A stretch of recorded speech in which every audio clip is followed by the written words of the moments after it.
all of you. I'd really just spend a few minutes learning about who you are, where you're from, and we'll do that, and then we'll get to the details of the session and some general housekeeping rules.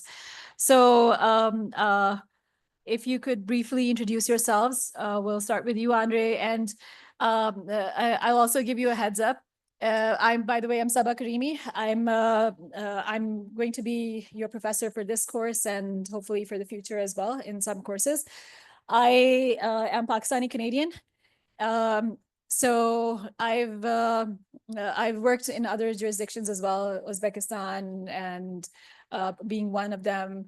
I'm a University of Toronto graduate, and I have some experience with litigation, some experience with family business, but not my own.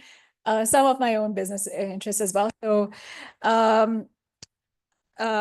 yeah, and also I had more than a 12-hour flight just on Thursday night because I was on a sick leave, which is also why you received the course outlines a little late. My mother had a heart attack while I was on a sick leave, and I had a mandatory training till 1 a.m. at night. So what I'm trying to say is if I seem a little off, it's because I've also been teaching since early morning. You've probably seen me with your with the 2025 cohort. So I apologize for the seeming a bit out of place, but we'll try to keep it as coherent as possible. With that, I should also tell you, when I asked your seniors for introductions last year's, I was sort of thrown off because I didn't realize that there was a culture in the Philippines to really go into detailed stories about yourselves. And so it affected the mood of the entire course. So I would encourage you to just tell me who you are, briefly what your industry is and your degrees, and just keep it to like a minute and not more than that. I would love to hear your stories, but afterwards, maybe during the breaks. So yes, Andre, and then Zenith, and so forth. Okay, good afternoon. And also, by the way, if you're from outside the Philippines, do let me know as well. I would love to know where the international experience is coming from. So sorry, yeah, Andre. Good afternoon, Professor Saba. I'm Andre. I took up physical therapy. My undergrad is physical therapy, and I took up law as well. I am working with my own business right now. I'm leading my organization, a healthcare organization. Thank you. Thanks.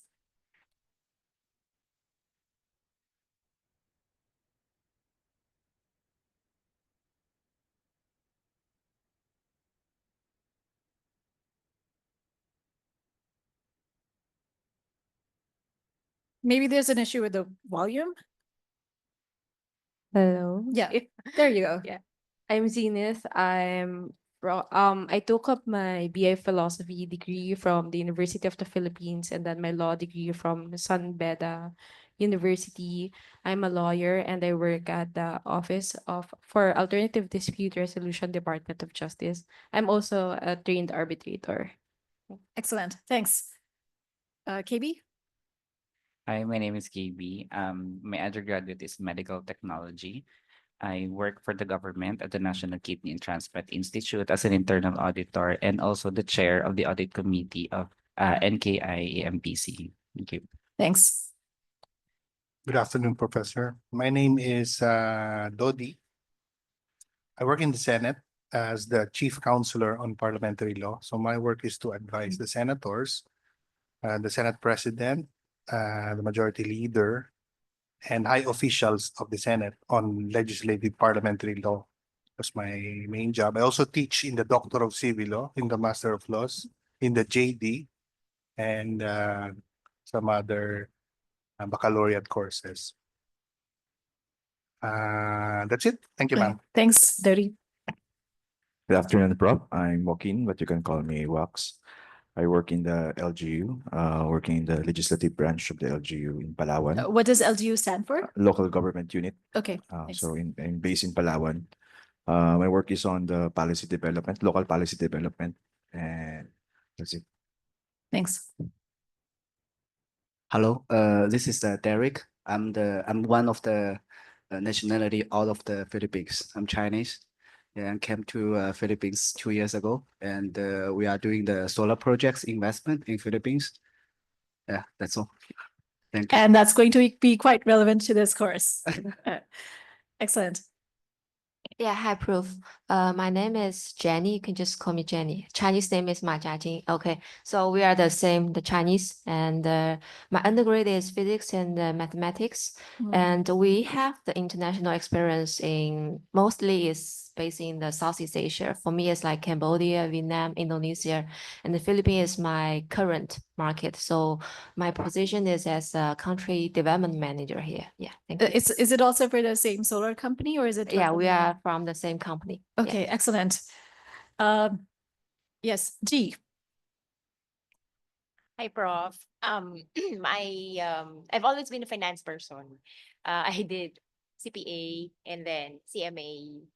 I did my MBA. This is my first attempt to some sort of law. Global controller, and then I run my own consulting accounting firm. That's that profile. Excellent. Hello, Prof. My name is Mir. I work for Ayala Land. It's a real estate company here in the Philippines. Thanks. Okay, so let's hear finally from the online participants. Thank you for your patience. So let's start with, is it Chuti? Is that how you? Chuti. Yes, Prof, you're right. Good afternoon. I'm Chuti. I took up Associate in Arts and also Education. I'm currently the Global Organizational Capability Advisor for Shell Real Estate. Excellent. Who else? Annalisa? Annalisa? Hi, good afternoon, everyone. I'm Annalisa. I'm taking interior design before in Dubai. I was working in Dubai for 15 years, and now I'm currently having my own business in construction industry. Thank you. So people really from all across the board, right? So we have construction, the solar industry, real estate. So, okay, Candy.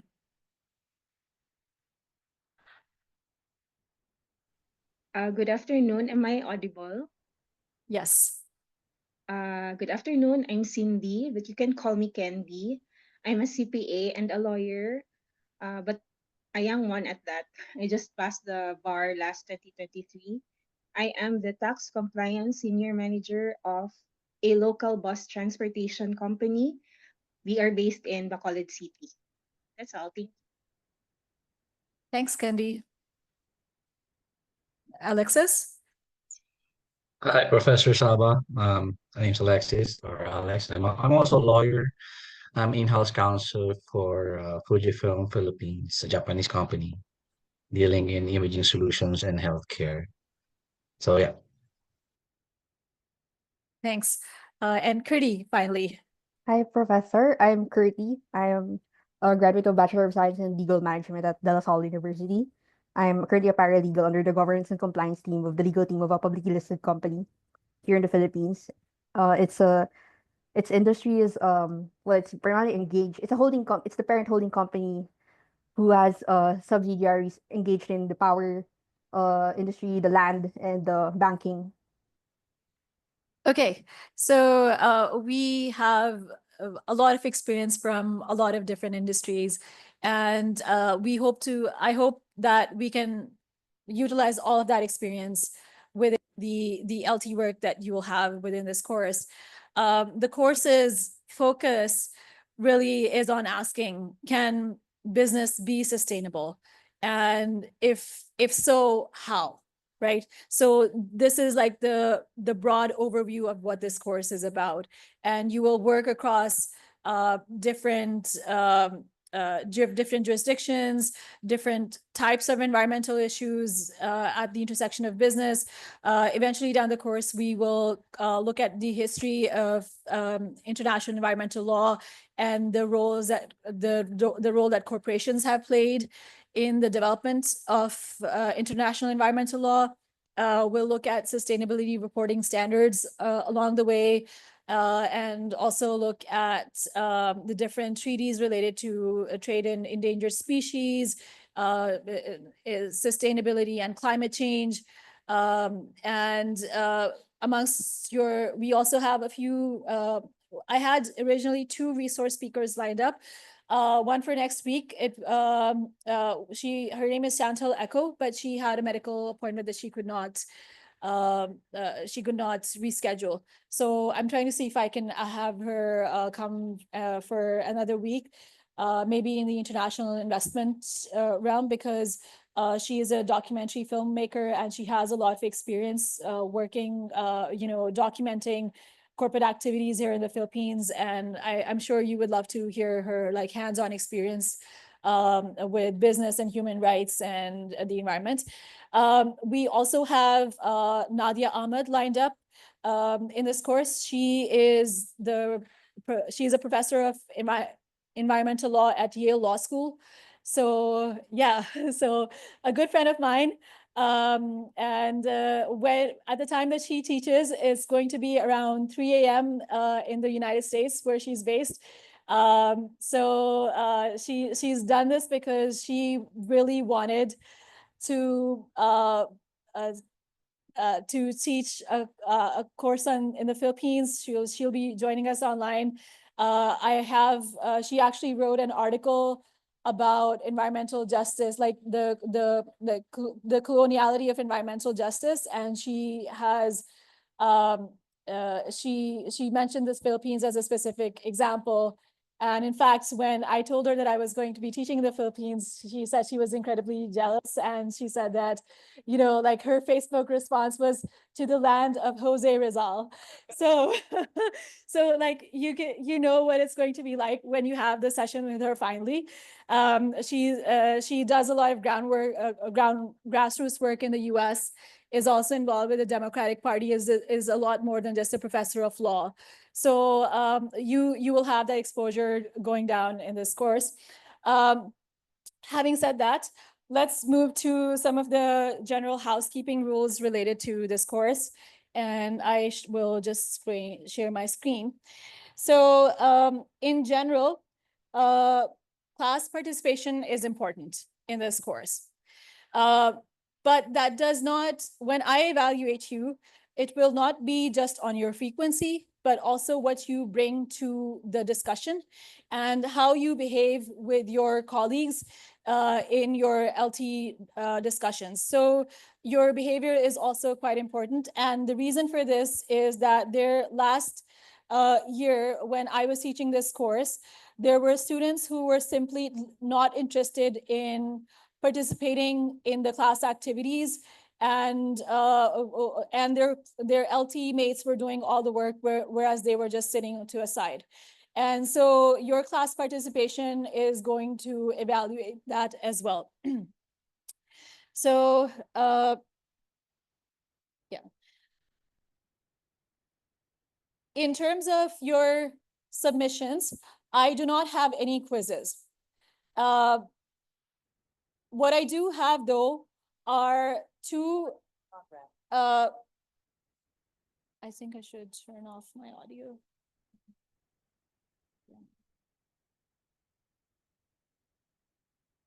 I had this issue with the last one as well.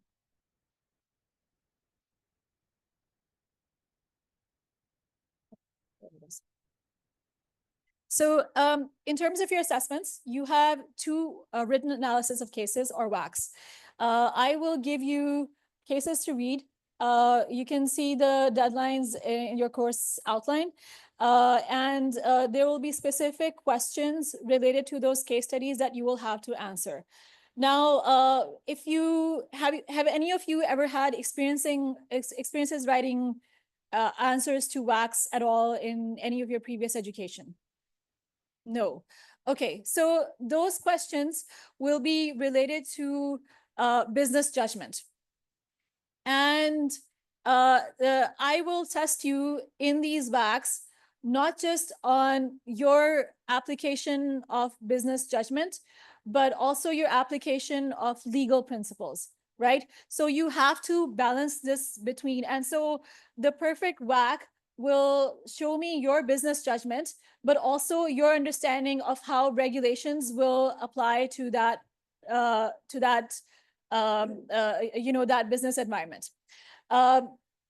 Then you will have all of these WACs are individual assessments. You will also have an individual reflection paper in which I will give you some prompts regarding this course, and you will identify what you learned from this course and how that was applicable to you in your work experience. The final project will be a group project. It will have both a presentation component and also a written final report. And I will release the details of that at least 2 weeks prior to the final assessment. I will change the due date for that because I think I've set it for Monday, June 16th. Okay, and I found out afterwards that I actually have to submit your results to AIM by Monday, June 16th. So I will actually be moving the date to Wednesday for the written component of this, to just the Wednesday prior to that. So I think maybe that'll be June 12th or June some other date. And the presentations will happen on June 14th. And these will be LT presentations. So that's just like an overview of what the assessments are about. In terms of late submissions, if you are submitting a terminal assignment late, if you're submitting a midterm assignment late, you will automatically get a 60%. 60%. However, that does not mean that if you decide to submit a late assignment, that I will not check it. I will. There have been instances where students have submitted late assignments and they've actually not followed the instructions of the questions or the WACs that I asked at all. So if there is dysfunctional behavior, expect to get less than a 60% if you are late and you have also not followed the instructions. So don't expect an automatic 60 just to give you a passing grade. Then if it's your terminal assignment, which is the group project, and if you're late, you will automatically fail. So there is no discussion on this. If you're late for the midterm, 60%. For your final, if you're late, it's a fail. No negotiation around this, and I can assure you this will require a lot of management on your part because all of you are working professionals, and even from the first cohort, I won't call them seniors because I think a lot of you are older than them, but just for the sake of convenience, I will call them your seniors. But I regularly get emails from them about how they had work, they have work deadlines or work requirements, and everybody thinks that they are a special case. You're not. I will usually receive other emails. So one thing that one of them has done, and he flies quite frequently as well out of the country, is that he will sometimes ask for the submission bin to be opened earlier. So he will try it if he knows that he'll have activities around the deadline. He will try to get the work done as soon as possible. So that is really just one way of managing throughout this program. And so you have to be proactive. Okay.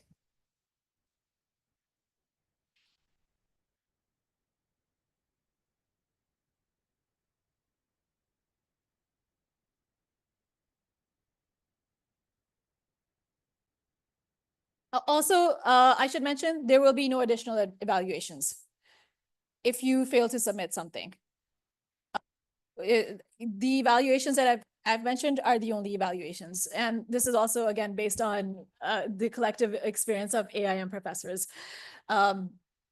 This is just like the sort of what you will get graded on in terms of your class participation.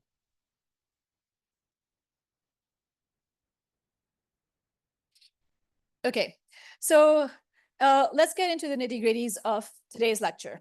We'll look at, broadly speaking, environmental ethics, the different drivers of where these conceptions of environmental ethics have come from, how these ethics impact environmental economics, and then also look at how these how environmental economics has impacted the uh, uh, the different developments at the UN level, right? And then at the very end, look at how that is pertinent to business and law at the intersection of sustainability and ethics. Okay, so I'm assuming none of you have read the Stanford article that I gave you guys to read. How many of you read it? Nobody? Okay, it's not their fault. But I should also give you a heads up. Unless it's a case study from Harvard Business School, every link that I give you or any reading that I give you is Googleable, right? So you can actually just, even if the link doesn't work, just put it on Google, you'll be able to find it. As long as you know the readings, there's really is no excuse for it. But I know in this case, it was my own fault. Because like I mentioned, I was sick. I was on sick leave, and my mother also had a heart attack just 2 weeks ago. I was in Pakistan, and so I was in the hospital with her throughout. And when that happened, I was the only one amongst my family who recognized that there was an issue with her. So obviously people joined later on, but you know, that's why things got delayed. So I apologize. That was completely my own fault. But having said that, I'm still going to take you through this lecture. Now, let's think about the environment. And what are some of our biggest problems right now in terms of when we think of environmental pollution, right? Or just in terms of environmental problems. We are living in a world where there is a constant threat of climate change, though we have people in the US that deny it, right? And fun fact, I was teaching collaborative disaster risk governance to the executive masters of disaster risk management just a few months ago. And I was telling them about something called the Tennessee Valley Authority. And one of the students, and I had checked this website just a couple of days prior, and some of my students, and I'm sure some of you have the same habit, will Google things as I talk about them, and decided to Google the Tennessee Valley Authority's website, and turned out it didn't exist.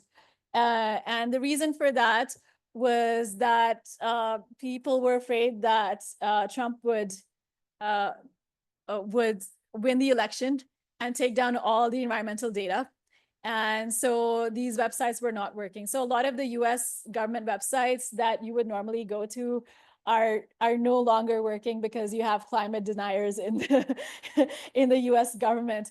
So I mean, regardless of what people think, climate is a big issue. If we have Chantal coming over, she was supposed to come next week, but let's see when she comes over now. But if Nadia comes, she'll probably have a lot to say about Donald Trump. So yeah, so I mean, if we look at our issues, we have global warming, we have water scarcity, we have air pollution. This is something that I, as somebody from Lahore, can speak to about, because Lahore has some of the worst air quality in the world. The city, which we're trying to improve. I know Manila has its own issues. We used to have issues with ozone depletion in the 1990s, but we stopped hearing about it. Any clues as to why? Have you heard about issues related to the ozone layer? No? Not recently. Not in was recent years. big Have you back have you in the wondered 90s. why? Like, do you used to hear about it in the 1990s, right? Yes. So what happened?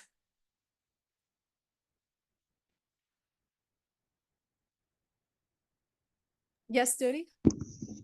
Prof, perhaps the language has changed. Perhaps we have been hearing about it. We just can't relate it to the terms used in the past.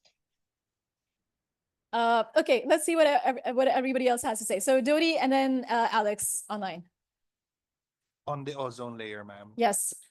I was reading about it too, and there were United Nations agencies that were really created to address the issue. There were was this fluorochlorocarbons or something like that, but it died. I don't hear of it anymore. Although just because I teach public international law, we have we it's part of our lectures, but it's not too noisy anymore. It's not that noisy anymore. Thank you, Okay. ma'am. Okay, let's hear as to why it's not noisy. Alex, do you have any insights on that? Yeah, I think one of the reasons why there has been previous publications that it was resolved because of a global effort, Yes. and it's no longer a problem that it was reversed. Yes. So this is what happens when human beings get together, when they collaborate, they create the right sort of regulations and put business in place. So there were like new regulations around how aerosol cans are made, so on and so forth. And so that actually led to the ozone layer healing itself, because there was a collective effort from the part of the UN as well. So it's possible. Why I'm mentioning this is that at the end of this course, I don't want you to feel gloom and doom, which is something that happens with a lot of people who are studying or teaching about the environment. So, I mean, there's a specific type of psychology that especially environmental law practitioners face. And like they have like environmental anxieties, and you can actually like look this up online, right? Anxieties related to climate change, the environment, like what's going to happen. There is a silver lining at the end of this spectrum, and hopefully when we with our class activities, we will come up with all sorts of different solutions to different business problems that deal with environmental issues. Okay, so going back to ongoing issues, we also have waste disposal, something that I'm sure many people in Manila are well aware of. It's also a problem that we have in Pakistan that our governments are trying to resolve, especially with waste dumping sites.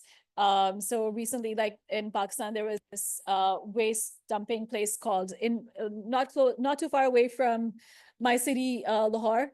Again, has serious issues with air quality. So what they did was they actually covered it up with sand, one of the biggest waste disposal sites, and they've decided to harvest the gases that come from it. And actually, it's a Chinese company that's working on this over there. Then we have ocean acidification, something that the Filipinos will be well aware of, because the Philippines is also one of the biggest contributors of plastic waste to the oceans and just waste in general. Okay, so this is what we're dealing with. Now, most of these cases have some sort of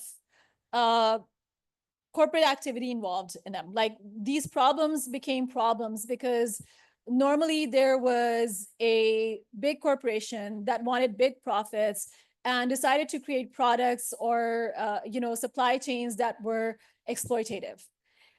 Most of the time, the resistance you have to these changes will be from local communities who are directly affected from these environmental problems. I know that this is the case in the Philippines as well, right? So just recently, and if Chantel comes, she will probably talk about this. The Philippines Supreme Court allowed corporate fishing activities to take place on municipal waters. And so who's affected by this the most?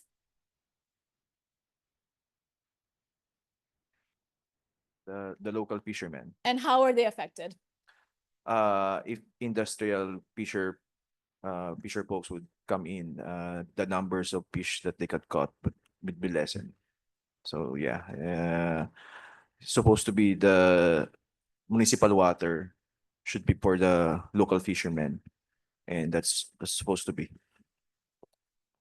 Right. So when you have corporate fishing, the fish that gets caught is more than what a fisherman will sometimes catch in like what the corporation will catch in a day is more than what the fisherman will catch in a month, sometimes in a year or several months, right?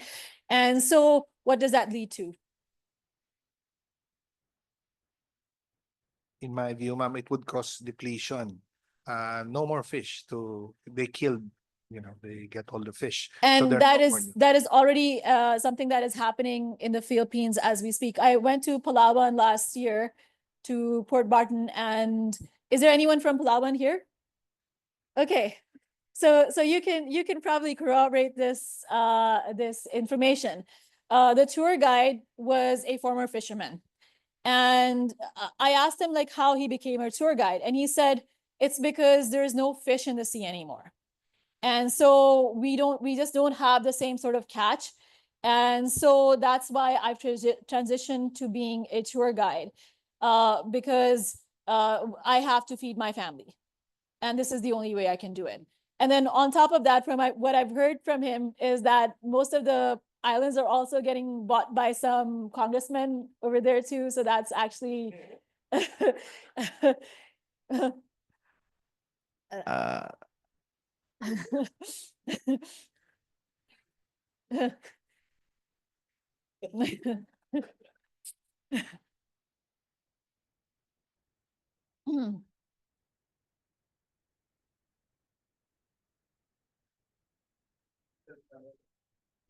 You can speak into the mic because we have online participants. with regards to the congressman who owns many land, they say the school is a safe place to, and I hope the recordings would not be submitted to anyone. Tech freedom. It's still a rumor because the titles are named to somebody, and they know that the titles are, the name of the person is under the congressman. So it's like the people of the congressman who own the properties. So that's yeah, and it's well known in Palawan that there's a land grabbing happening, especially in San Vicente. Yeah. And so has there been any local resistance to it? How can you fight words with guns and all the resources? So there's some resistance. There's some news in resistance, but there's also like the congressman send helicopters with men with guns if you resist. So why you resist? So I know that with China, like what China is known for right now is basically being the world's factory, right? And also for its mining of rare earth deposits, which I'm sure you're quite aware of since you're in the solar industry. Has that transition been smooth between the governments and between local communities, especially where these mining activities happen? Like, how does that work in China? I think all of the land belong to China government. Of course. So Of course. so no any conflict between the government and even our apartment house. We only have like 70 years ownership. So it's a pity, but it's good to control because Chinese has a very big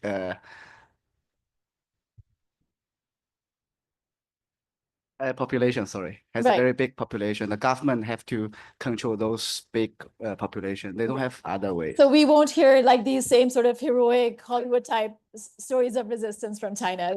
That's what you're saying, basically. Okay. So what I have on the screen is um, is an image from Australia. And this is quite typical. So wherever you have local native people who are living quite peacefully on their lands, there are huge deposits of a mineral that a large corporation needs, right? And so in this case, you have uranium deposits on sacred Aboriginal land. And the Mirarr tribe, which lives on this sacred Aboriginal land, opposes this mine for cultural, religious, ethical, health, and economic reasons, right? And so the as long as the Mirarr are putting up a resistance, these big corporations cannot come in and start mining, right? This is the ideal situation. However, in real life, you will see people get displaced a lot of times. Have you ever had encounters of that sort in the Philippines? Yes, Dodi. Yes, ma'am, in Rizal, because there's indigenous people in the mountains, and many government agencies also claim jurisdiction over those lands. But there are at least three government agencies, including the agency that governs the welfare of the indigenous people. There's one. And then you have the Department of Agrarian Reform, and then the Department of Environment and Natural Resources that fight over land. But it seems that it is the DNR and the DAR that is getting who's winning the the fight the battle Against the between people. Yes, ma'am. The local people. Okay, and is there any big corporation involved in this that's backing these activities? I'm not aware, ma'am, but I've talked to the DAR people and the DNR people also, but more predominantly with the DAR, because because these are titled lands, Right. but there are indigenous peoples that have been living there for very long time, and under a presidential issuance, it has been ordered by the president to be distributed to farmers, not necessarily indigenous peoples, but to the farmers that. So is there are possessing. also a conception like with the Mirarr and also with the First Nations in Canada, a conception of land being sacred? Yes, ma'am. Yes, ma'am. Certainly there is. And so what does that translate into? Like what can people do on the land and what they cannot do if they perceive of land as sacred? Because they are not educated, that the level of education is low, Right. and they're very poor. They do not really know their rights under the law. Most of them are illiterate, and their leaders too are not that superior in terms of education. So it looks like they're losing the battle in terms of possession of those lands. It's in the mountains, ma'am. It's a valley. So what happens when they get dispossessed? Where will they go? Well, they continue to inhabit the place, but the owners will be the farmers, the new ones. With the new ones. Okay. Okay. So what I'm trying to get at here is that you have at the one end business and profit, right? And then on the other hand, you have and like this whole set of values, this whole set of government goals related to economic development, right? And which says that having more money is the way to identify that you've really done something, right? As compared to more local or indigenous ways of looking at the same thing, right? So maybe for the people who are living in the mountains in the Philippines, or for the Mirarr clan, or for the First Nations in Canada, not everything is about money. Land is sacred. There's an ecology behind how systems work. And so what their set of values says is that the perfect life is to really be in harmony with nature. Just take what you need and that's it, and that is enough, right? So you have on the one hand ethics, and ethics can be, are ethics universal, or are they, do they change according to where you are? Would ethics, so would ethics be, because you're Chinese, how do you think that ethics in the Philippines are different from ethics in China? I'm asking, I know that they're going to be like, we don't want to get into trouble. So let's hear a politically correct answer. Yes, proof. So from my perspective, I think the ethics from Chinese or from Philippines are the same. Yeah. And what makes you say that? What are the commonalities you see between ethics in China and the Philippines? Maybe it's because of all the local friends we've engaged, like we have same ideas, the same value thinkings, that makes me think that we are having same ethic. Yeah. And do you agree with her, Derek? Derek is smiling. He, Yeah, we work very well here with the Philippines friends. they want to come out of this alive. So, you know, the thing is, it's hard to be doing business in a foreign jurisdiction, and I get it, right? Because you obviously you want to have your local partners, but then you also need to you know, get your work done, which is what you're here for. So I will sometimes put you in the spotlight because it's good to have an international perspective. And also, even though I'm Pakistani, and we used to have a lot of Chinese students at my university in Pakistan. They were there to learn English and sometimes economics. And there are also a lot of them were like, we were runaways basically who wanted to study religion. But but the thing is, like, it's you know, there's a, at least from Pakistan and China, even though there are supposed to be friendly relations, we have the Himalayas and the Karakoram that come in the middle, and so the cultural exchange is not as frequent as one might think. Even though you gained Buddhism from South Asia by way of what is now China, and you know, we've also had a lot of cultural exchange, but if for me, even as a Pakistani, a lot of times China is sort of like an unknown land in a lot of ways. And just to add to that, there was a Mughal emperor, you know, the people who made the Taj Mahal, basically that dynasty. So yeah. So his dad one day asked his courtiers, so how are things up there in China? Because he had absolutely no clue about what was going on. So that has historically been the case. Like, you know, it's even though we have land that is neighboring, the cultures are, and there are cultural similarities. For example, brides wear red in China, right, on their wedding days. If I'm not wrong, right? Like traditionally, brides used to wear red on the wedding days. Like you know, on weddings. Yeah, now they wear white, right? But now I think the new generation, they can, I mean, just follow their heart. Some bride, they will choose to wear in black. Really? Yes. Some traditional one, they will prefer to wear in red. She's from Shanghai. We are from a small town in China. Totally different ethic. So you're saying ethics vary across China as well, right?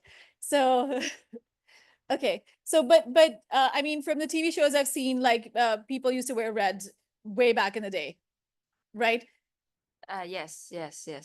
Then maybe they will wear the white in the morning and then the red when they social with the. So this is like more new, like the new generation, or is it old as well? Now the new generations, they don't get married. Yeah. Yeah. So.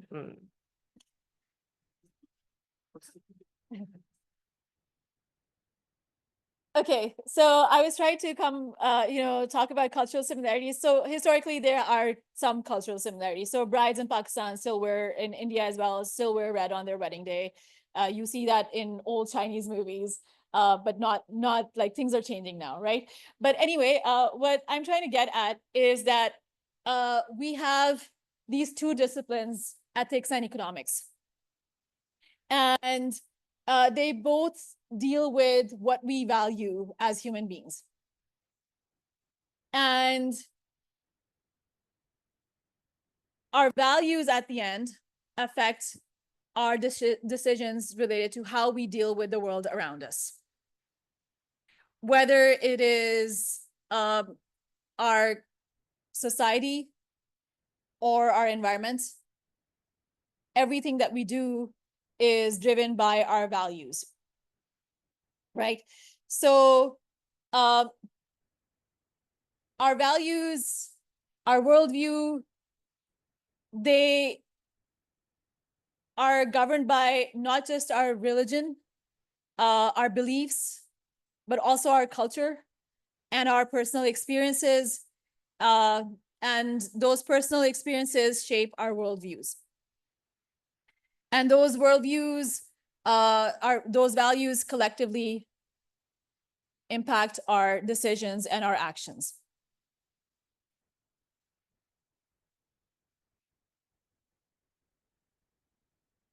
Eventually, if we look at how we deal with the environment, we as human beings always tend to do a cost and benefit analysis. Our culture and worldview also affect this relationship.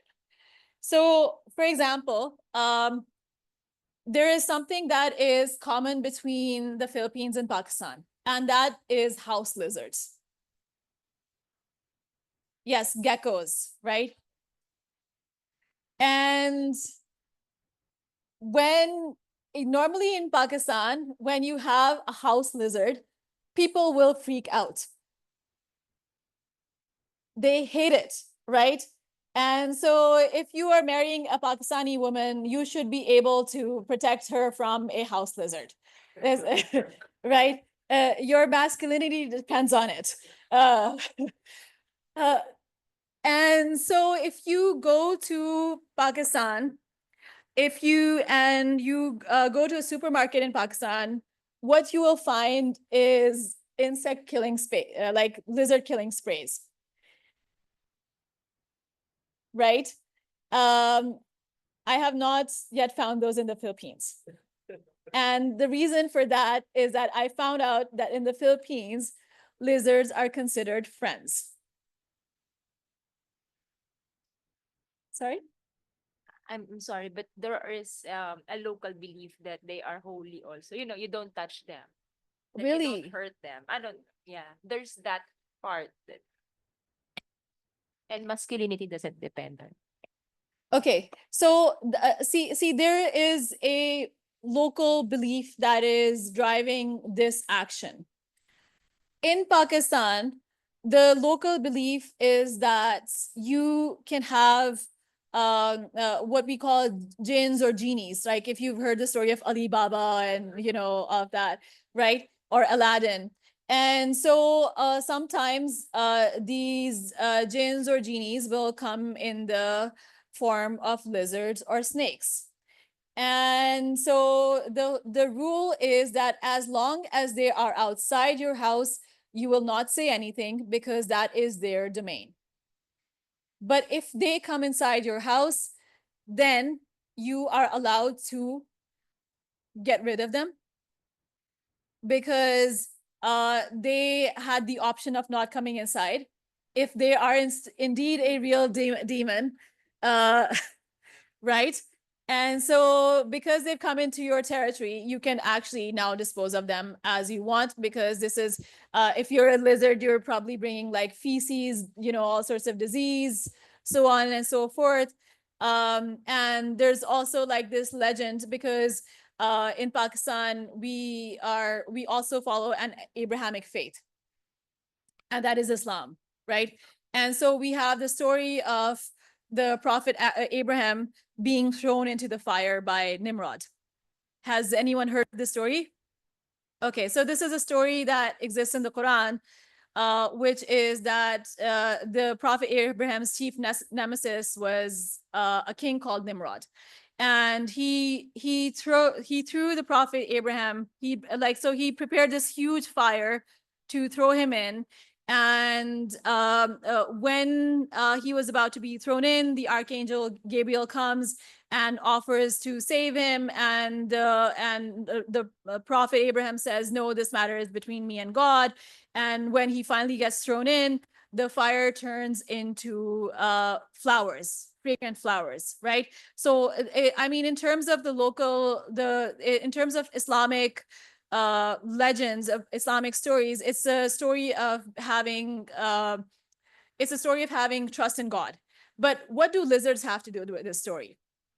So there is like a legend. It's not, as far as I know, it's not corroborated, but it's one of those things that just go around. Like as far as I know, that there is no like actual we have like this whole science of biography for like identifying whether information is correct or not, but there are some things just become local legends. And so one of the local legends is that the chameleon, which is a type of reptile, tried to like blow his air into the fire to actually like make it bigger, as compared to the sparrow, which like carried water to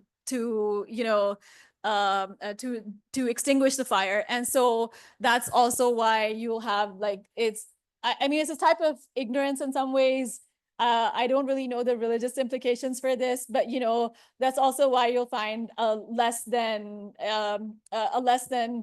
friendly attitude towards certain types of reptiles if you go to these countries, right? So what I'm trying to say is that the story of the lizard affects the ability of Bagon or Bayer to manufacture insect killers and sell them in Pakistan, right?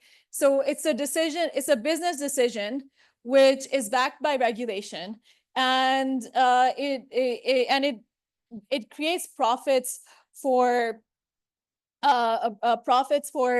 these companies, as compared to creating something like that for the Philippines, because that's not going to work, right? It's a completely different cultural worldview, right? So so again, how we look at culture and worldview affects our relationship with the environment, right? And what we conceive of as an environmental problem.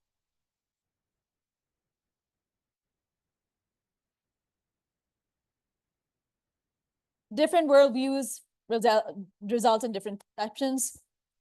In Australia, the Mirarr clan saw the negative environmental impacts of the Jabiluka uranium mine, whereas on the other hand, you saw others who saw jobs, income increases, and the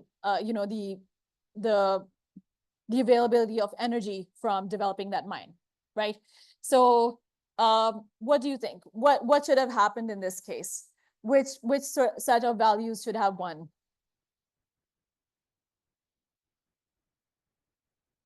Which set of values is more important from your worldview?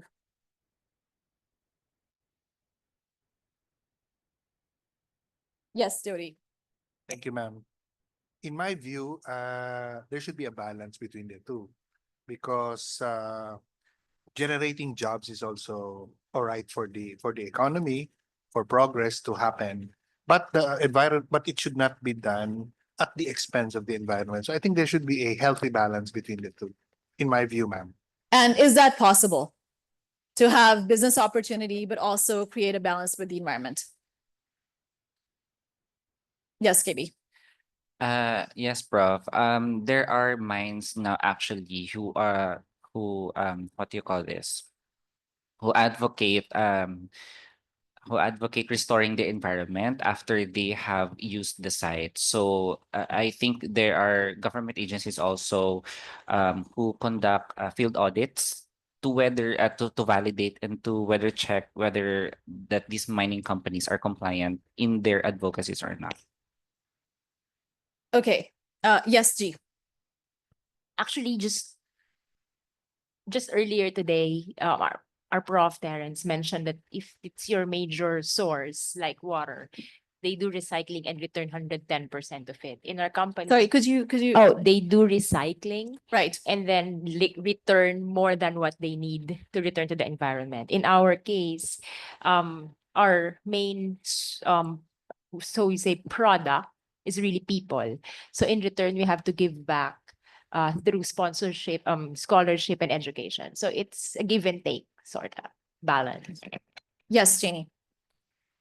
Yes, I agree with the Dr. Dodi said that there should set up a balance policies regarding that. For example, in our industries, when we require land, we need to cut a tree. Firstly, we need to apply for the tree cutting permit.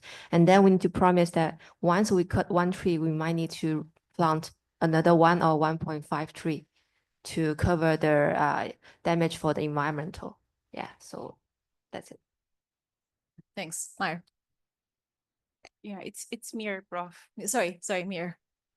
Going back to the slide of the balance, I think that's ideal. That's the ideal. Mhm. I think it's going for perfectionism. But in reality, first the aborigines, they occupy the land. Their rights also have to be respected. Now, if they cannot really stop the mining, professor, then we should also consider the impact to the aboriginals or the aborigines. Now, in terms of doing the balance, like for example, in the case of Coca-Cola, it's water that they have to give back. I don't know. But in this case of mining, is it something that can be reproduced?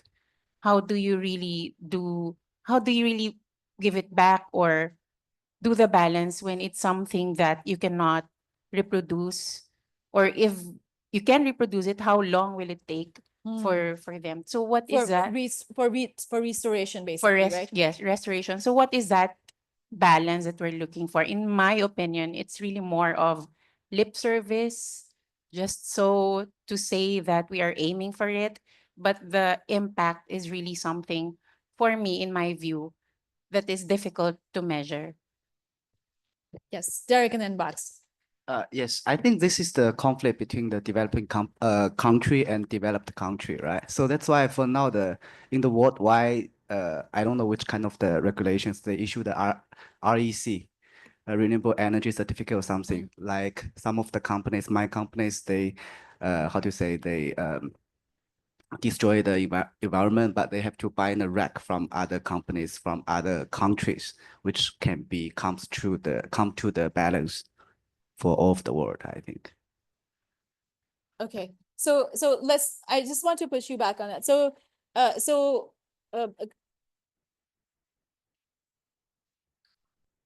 you elaborate? Carbon credits, Carbon right? credit, Yeah, something, carbon yeah. credits. Yes. Carbon credit has I think have the different criteria. For now, we engage is the REC, renewable energy certificate, like Apple, like the big companies in United States, Nike's, like they have the credit. They have the certain credit to be bought from different countries, from different industries. This is their obligations for CSG.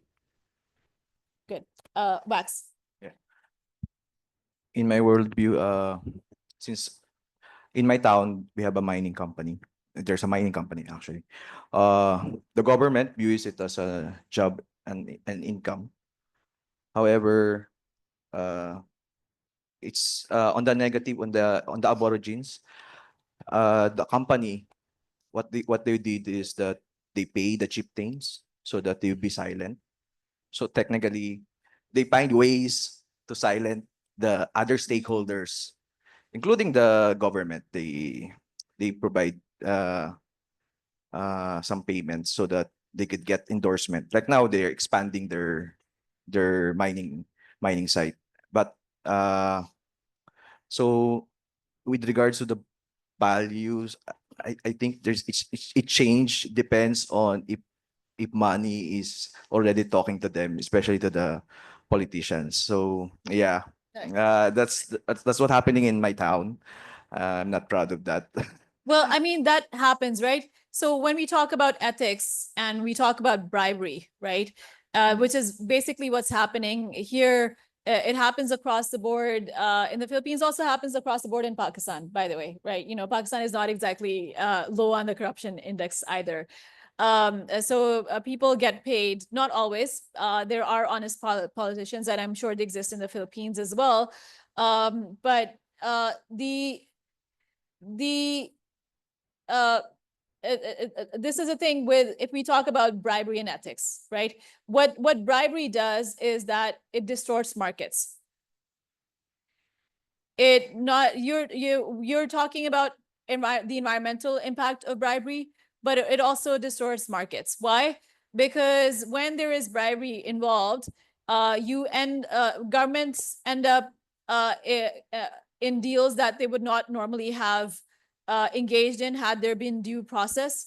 They end up buying things that they would not have bought had there been due process. So what ends up happening is that the consumers end up consuming things that are substandard, low quality, they would not have had access to had there been proper regulations in place, right? So that is also an ethical issue. So really just comes right into the middle of what ethics is about.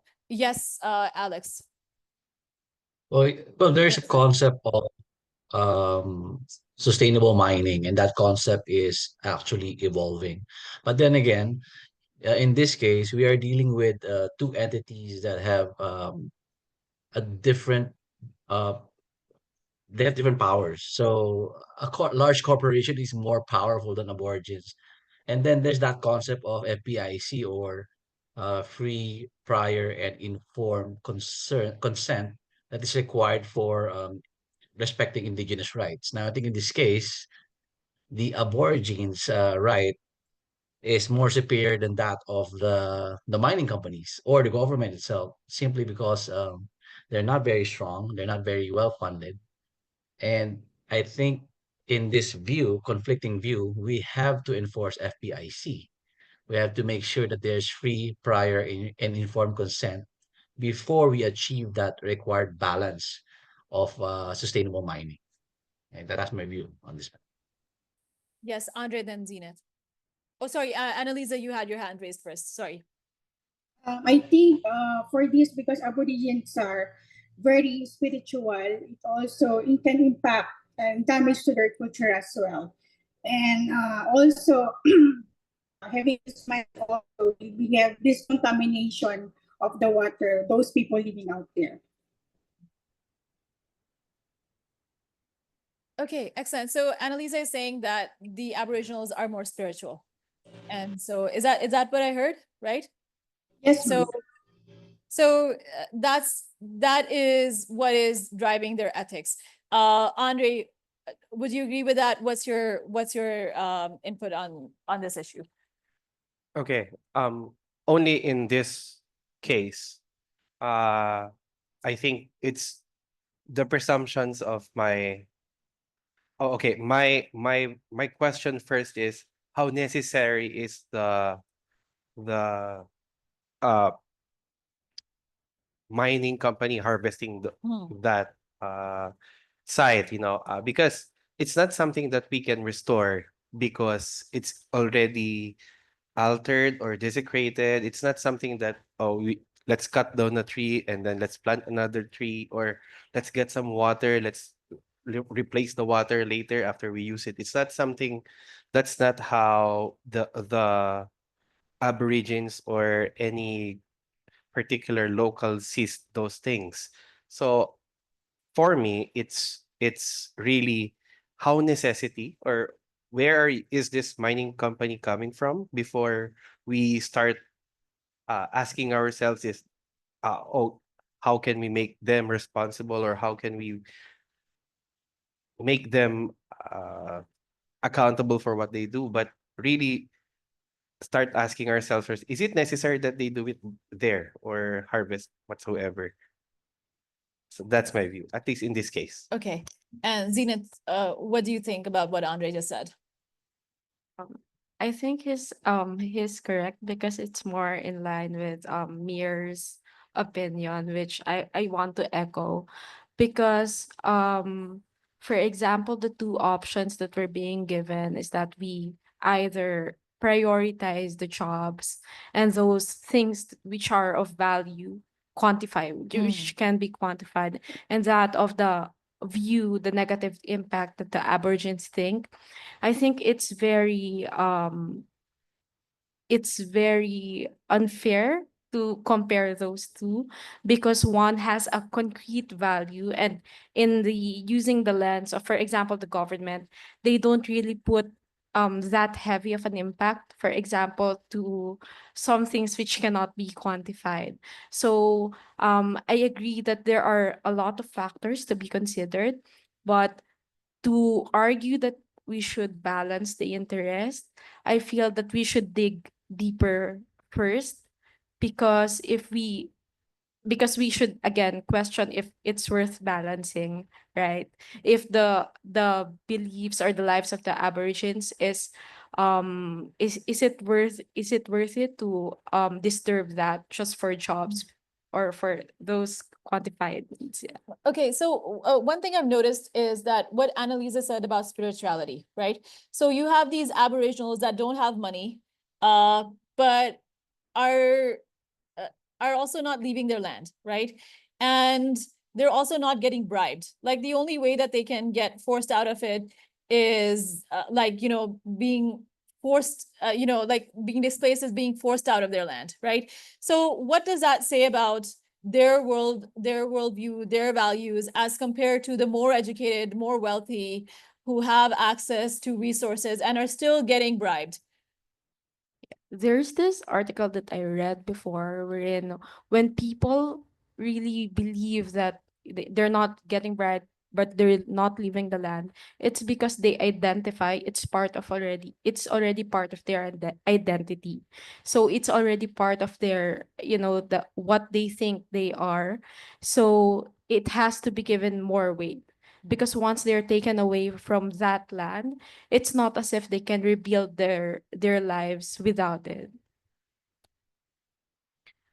Okay, so there's more to it, this story, than just you know, ethics. It's also about like them not having the same sort of life that they did in the past. Okay. So again, going back to our ethics and our worldviews being shaping each other. A lot of times our decisions are based on our vested interests as well, right? If we have a strong interest in the outcome of a decision, that results in a gain or a loss for that individual. That is a vested interest. And then, it depends on what that vested interest is. For like for the Aboriginals, there might be a different vested interest in that land. For any mining corporation, the vested interest could be different, right? So that leads us to what we consider ethical. Ethics is the study of the good life, right? What constitutes good and bad, what constitutes right and wrong. And then, if we can, if we can balance these in our lives, in our businesses, we've achieved the ideal life, right? And so we've discussed that ethics can sometimes be universal, but at other times they can be relative, right? So can we say that like respecting people's property is a universal ethic? Respecting human life and not killing people is a universal ethic. So regardless of whether you're in China or Mongolia or in Canada or in Brazil, if you kill somebody, you've done something wrong, right? Ethically. If you've stolen something, that has taken something that was not yours, ethically, you've done something wrong. Can ethics be relative as well? Can they vary across different jurisdictions? So if we've identified some universals, what would you say would be ethics that are relative between China and Pakistan or China and the Philippines or any other place that you've been to? You don't have to name these, but if you've traveled elsewhere. Or anyone else from the Philippines has traveled elsewhere and have noticed different ethics for different things. Yes, G. Actually, I was thinking earlier if it's more general, like life and death, ownership, it could be universal. But when you go to the detail, like ethics on marriage, ethics on sex, ethics on, and it even us Filipinos, even people on the same religious group could vary. So I'm thinking more generic, it's more universal, but when you go to the detail, like anything else, there could be difference. Yes, Jody. I just want to, because you mentioned sex. So I remember this article that oh yeah. Oh, sorry. I remember this article I've read in the Reader's Digest about the Eskimos offering their wives to visit to this to strange to journeymen or strangers. Yeah. Yeah. And it is customary for the Eskimos to do that, to offer their wife to the stranger. So of course, in other civilizations, that's not allowed. But in the Eskimos of Alaska, they allow it, and they offer everything to the stranger, like a show of being Hospitality? Yes, ma'am. Correct. Thank you, ma'am. I can guarantee you if that happened in Pakistan, there would be riots, bloodsheds. The wife's brothers will come and kill this guy. So Another one, ma'am, because Uh, mentioned about marriage. You mentioned about marriage, and in some countries, polygamy is allowed, but also polyandry, where some women have many husbands. yeah, so I from what I know, it's quite common in some places in India, polyandry and polygamous marriages. So I mean, like, you know, I'm a Muslim and Islam allows polygamous marriages, but that also depends on across cultures. So in Pakistan, there are laws against polygamy, that you can actually go to jail if you don't inform the first wife, and you can get fined. And the second wife is usually seen as the home wrecker, the guy's midlife crisis, you know, everything you can say about the side chick applies to the second wife, even though technically it's supposed to be a legally recognized contract, right? But if you go to a place like Uzbekistan, where I've also taught, it's not something shameful. So like Uzbek men will be very proud of their wives. So from what I've heard is that if you go to an Uzbek wedding, the guy will say, this is my first wife, this is my second wife, and this is my third wife. In Pakistan, if you did that, the first wife's brothers will kill you. Her father will have you like slapped around. So, or even your own family will boycott you, because I've seen this happening in like with my extended relatives. So I mean, even though you might have religious similarities, culturally things can be different. So I noticed that Judy has her hand raised, and also Alex, and then Kendi.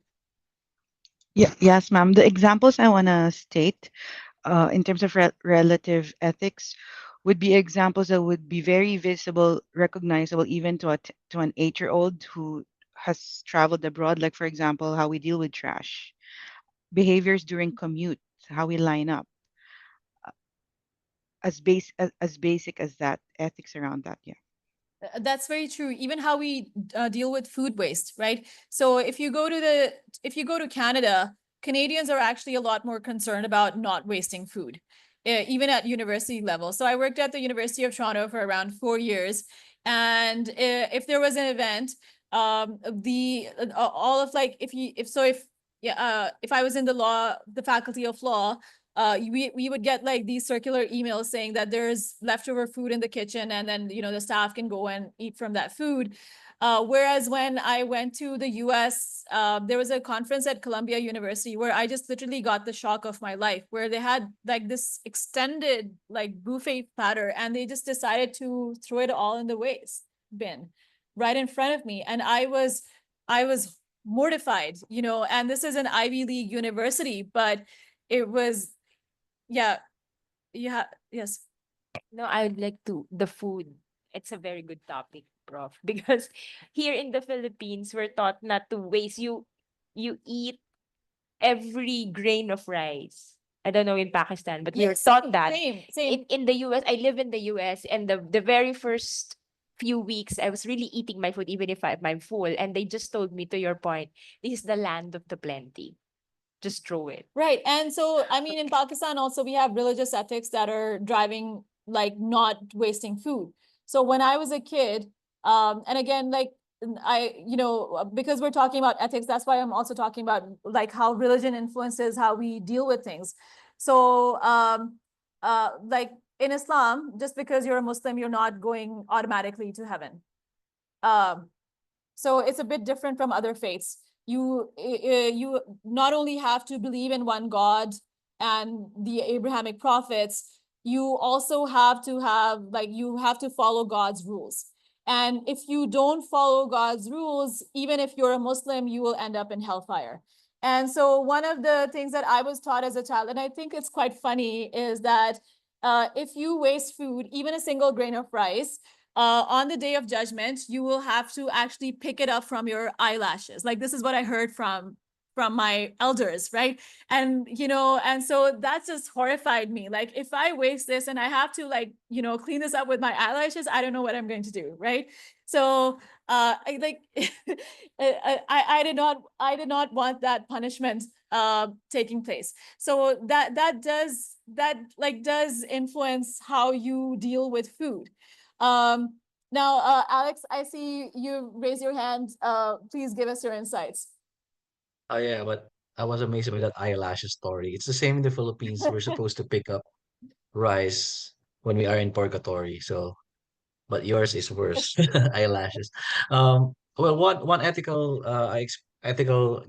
relative experience I did was I had was in the U.S. Especially when it comes to giving tips for services. So when I am in California, it's ethical to give tips to service-oriented jobs. But when I went to Tokyo, Japan, giving tips is actually offensive and it's wrong. So that's one experience that very, very diverse. Yes, Candy. Another example, based on my experience, is the disciplining of a child, because like children here in the Philippines think that it will be okay if your parents would spank you. But if you go to the US, the parents would probably be having cases against them, because it's really, for them, it's wrong to uh, impose that kind of punishment when it Right. comes to discipline.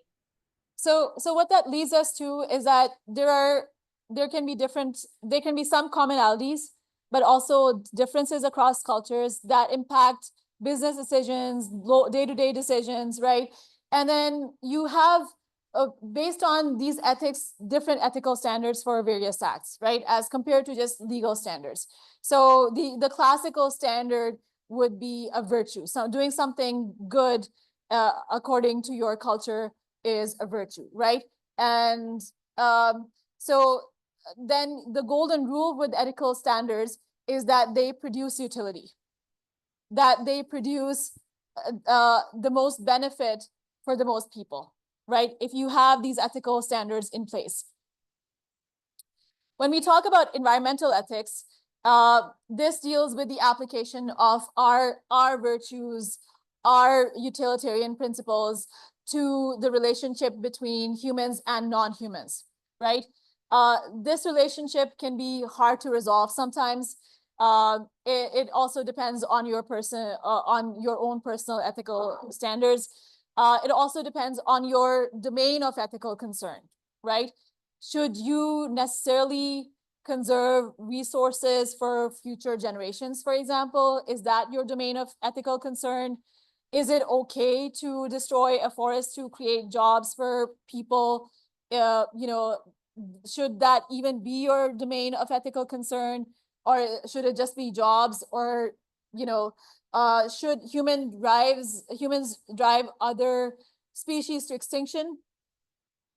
Is it okay for some communities to be exposed to excess pollution? It all depends on your business's domain of ethical concerns, what you view as your ethical standards, what you view as virtuous.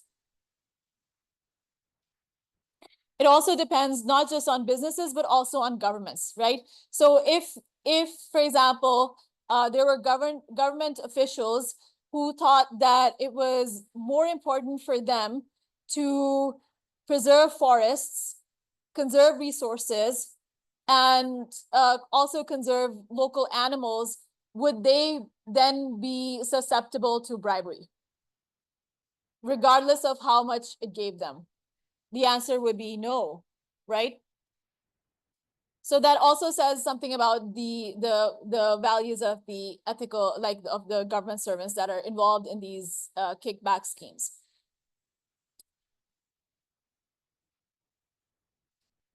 Okay. With time, human beings originally had a very anthropocentric, this is like the Western worldview of this. Asians might disagree with this, but normally when we study ethical standards in international business settings, we have a very Western worldview of how these standards have developed. So the origin is very anthropocentric, very human-centric, right? And so what really matters in this sort of ethical domain is the preservation of the human being, right? Of the preservation of the species. But if we look at how things have evolved, we see that human beings have expanded their domain of ethical consideration, and now they now include animals, communities, and nature. Now, if you're from Asia, you might disagree with this, right?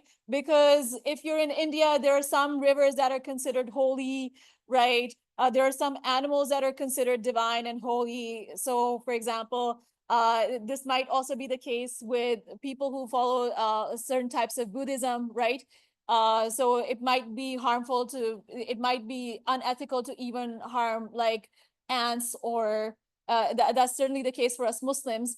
Like it's considered sinful to harm ants, for example, or even earthworms, for example, if you're a Buddhist, I think, as far as I know, right? So it depends. But the Western worldview is that no, we were anthropocentric, and now we have expanded our concerns to animals, communities, and nature as a whole, right? And so you see how things evolved in America. So you have and also in the UK, so you have at first natural rights, then you have the Magna Carta, then you have the Americans that are declaring their independence, and then finally emancipating slaves. This is a very Western story of emancipation of slaves. The Asian context was very different. Then finally you have women. Now Asian countries would say, well, we've always had certain Asian countries, in Central Asia, Middle East, they'll say we will always recognize women as full human beings, right? This is not the case with a lot of Western countries. And so they finally recognize Native Americans as human, laborers having more rights, so on and so forth. And then finally, the last domain of ethical concern became nature. So this is a very Western worldview of things, but this is normally how it's viewed over there if you teach these subjects. Okay, so why did we expand our ethical concerns? Derek made a really good point. Sometimes when you have money, you decide finally that, I can afford to be ethical. And so a lot of the ethics talks is coming from countries that have already been colonizers, have already done a lot of exploitation globally. And now that they have the wealth, they can now finally sit back and say, we don't need to do this anymore. And we can tell everybody else how to behave, right? So So, so why have people in the West expanded their ethical concerns? Some say it's because they now have economic prosperity. They have more leisure time. They have fewer anxieties as compared to developing countries. And so they can now think about the impact of corporate activities on the environment, right? And then also because science has developed and has told us that all there are cycles and chains, and if you ruin one thing in our ecology, you affect everything else, right? And so that's why these ethical concerns have expanded. So in general, there are three perspectives in Western ethics: the anthropocentric view, which says only human beings have rights. Some of them will even say that this goes back to the biblical story of Adam being sent to earth, right? And again, that Adam becomes the ruler of the earth, and so can exploit the earth however he likes, right?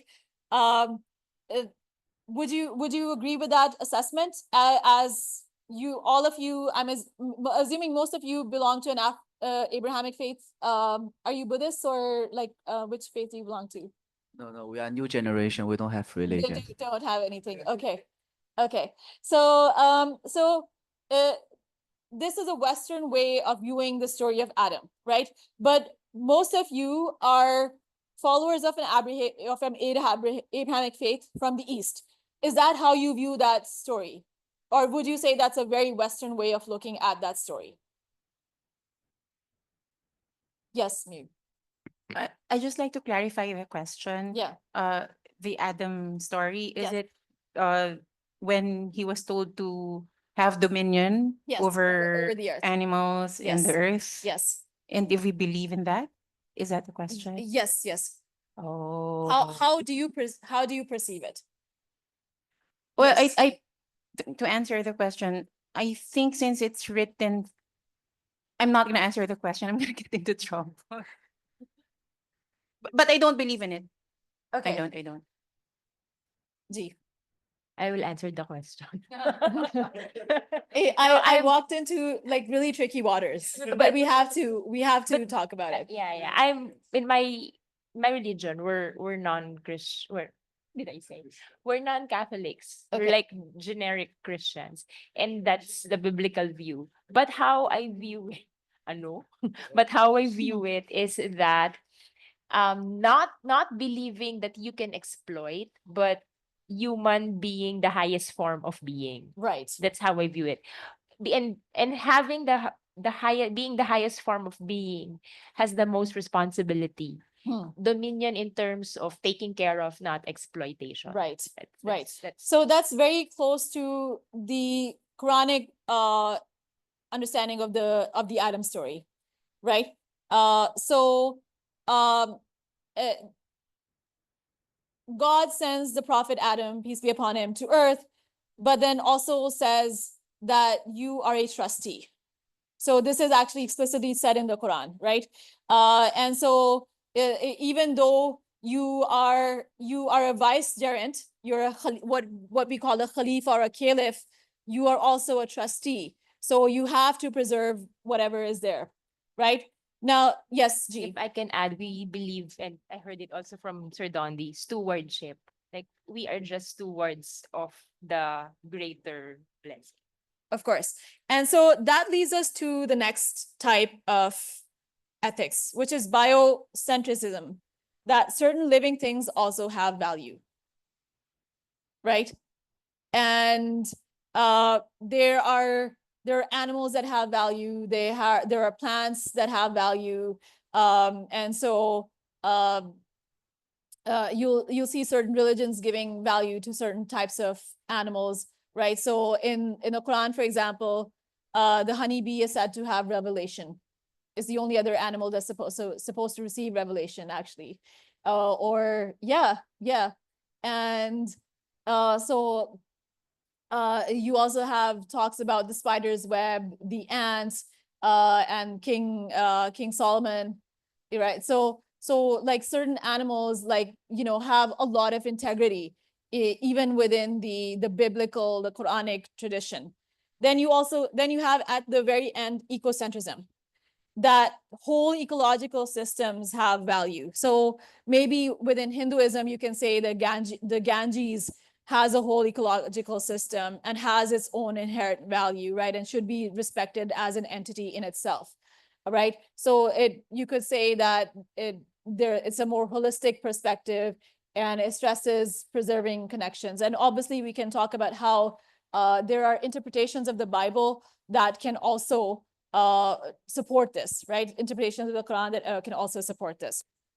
So with this, we will end this session.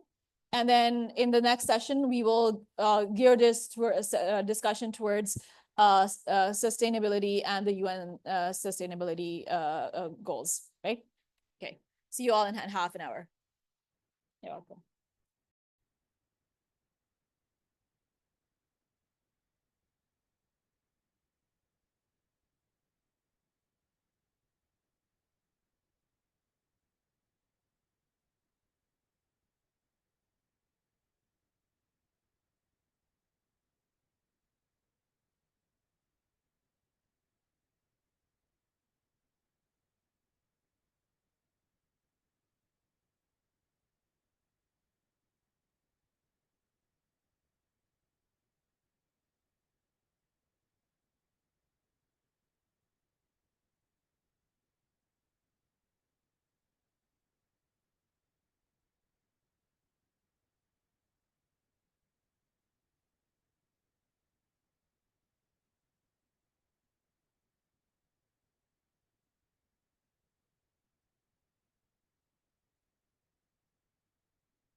Okay, let's start. It is 3:30.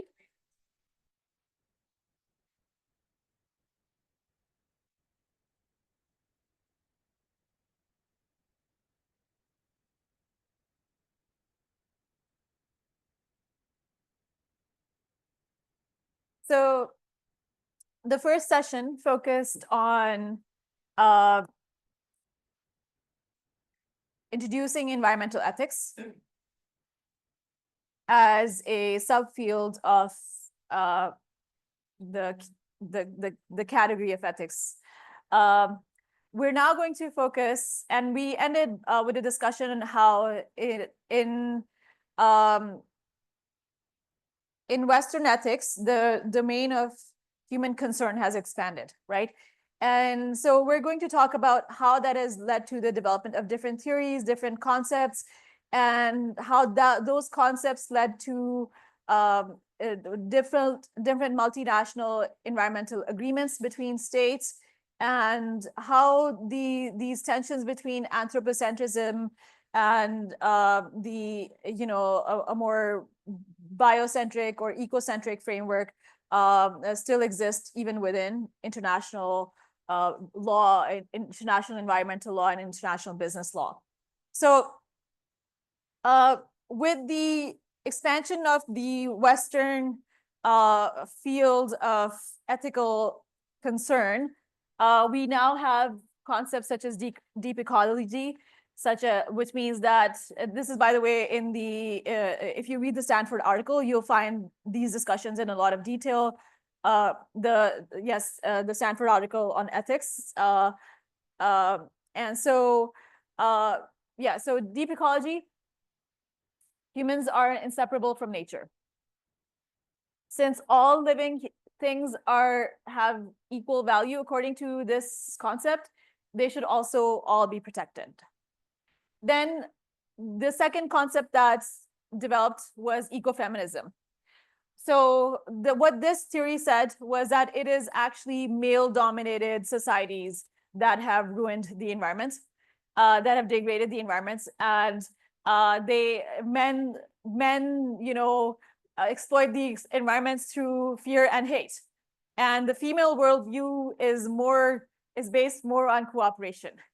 actually, if you look at least in, I just find this funny personally, because if you look at how the United States developed, it was, so, as a colony, what used to happen was that you would have these men who would go and, set up their businesses in what is now the United States or the New World at that time. And they were obviously involved in corporate activities because you had British corporate charters back in the day, and these corporate charters would be given by the king. So the King Charles II, King Charles I, even when you had Oliver Cromwell, he was like granting these charters when you had the brief period of absolute democracy in the UK. And so there would be, they would go to what is now the United States or even the southern United States and set up their businesses, be involved in farming, mining, whatever it is. But it wasn't until women started coming to the United States that it became what it is. And so it was actually prostitutes who had a lot of role to play in this. And so, so what happened was that, yeah. So what happened is that the men who were living in the United States would usually not really care much about having nice houses or even nice bathrooms. And so what they would do is like live in these makeshift arrangements, not really have much, usually in tents. The bathroom would just be literally a hole where people would just go and do their business. And then, there are some like madams who see an opportunity here, and they decide to set up these brothels in what is the New World. And so if you see these Western movies, you'll see a lot of times there you have these houses, right? These brothels. And so what ends up happening is that when women move into the picture and you have like what are essentially prostitutes, the men suddenly start caring about their appearance. And they're certainly concerned about having nice clothes, living in nice houses. And that's actually what ends up driving consumerism in the United States. So I mean, I would like to believe ecofeminism wholeheartedly, honestly, but yeah, women are equally responsible in a lot of ways. But I mean, you could make an argument that yes, men like to have bigger, they like to make bigger equipments to dig up the earth, or have like larger machinery. Women couldn't really care less, but you know. I think it's more of a cultural thing. Some cultures are more prone to environmental exploitation than others. So I mean, I personally am not too much of a big fan of ecofeminism. Like this theory. I'm sure that there are men who are horrible, but it's this is not the whole story. Okay, so sorry, the story of Adam and Eve. In the story of Adam and Eve, Eve was the one who made tempted Adam to Okay, eat the apple. So this is the biblical version of it. In the Quran, there is no version there. The Quran doesn't mention who tempted whom, and they're both held equally liable. So it's like maybe in the Bible, but not in our. And also, we Muslims don't have the concept of original sin. So you're only responsible for your own sins, not for what other people did. So so this is quite different. Yeah. And I mean, during the break, we were also talking about how, like, even though Judaism is an Abrahamic faith, they don't really have the same concept of heaven and hell that Christianity or Islam would have. Like, all three faiths are quite different that way. But getting back to this, what I'm worried about is at the end of the evaluation, somebody will say that she was talking too much about religion. So let's stick to in the environment. Okay. So environmental justice is also a concept that has evolved. with the evolution of the domain of ethical concern, right? So what this says is that there are colonizing wealthy nations that dump hazardous waste in poor nations with uninformed residents. And even prior to this, what a lot of colonies were doing were exploiting colonists were doing were like exploiting natural resources, displacing human beings in those colonies, creating human rights issues, destroying destroying forests, destroying local animals. And so the environment is really a colonial problem, right?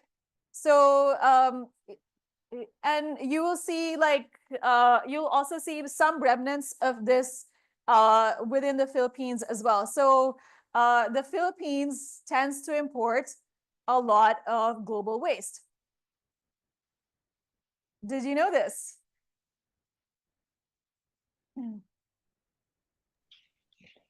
Yes, ma'am. I hail from Obando, Bulacan.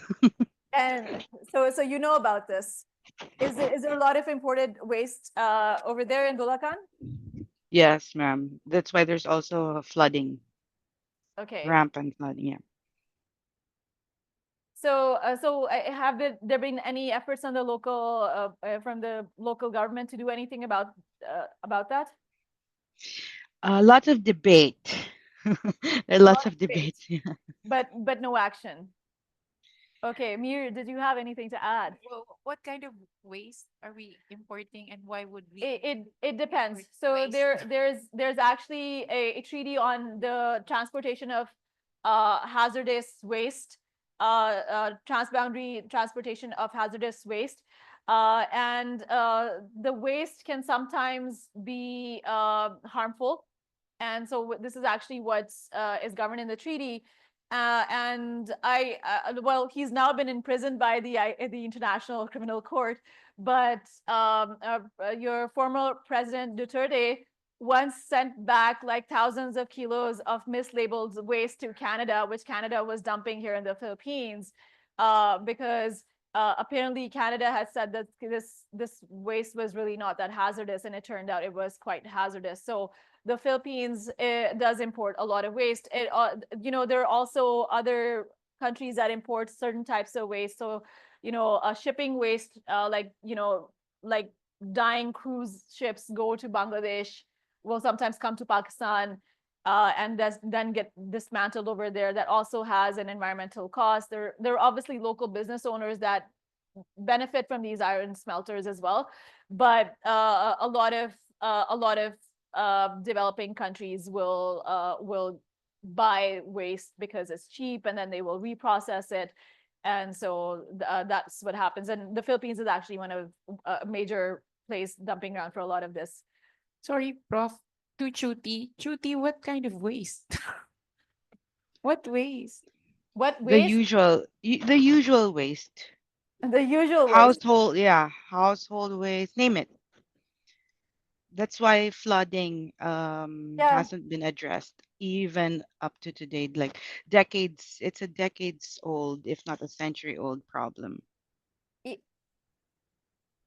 Yeah, like even if you are not exporting the waste to other countries, sometimes even in the country you'll have like dumping grounds. So where a place which is less developed will get waste from more developed places.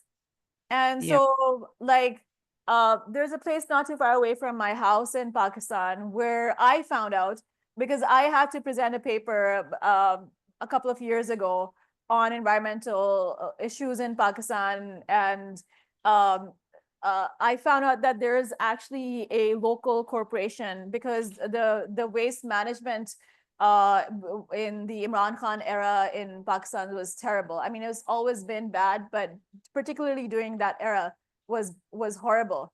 But what was happening was that there was a local corporation that would dump all the waste in one particular place, and then you would have hawkers that the corporation had hired, working in really unsafe, unsanitary conditions without any proper equipment, and would sometimes have small children in them, that would then, like, go to this waste site and try to,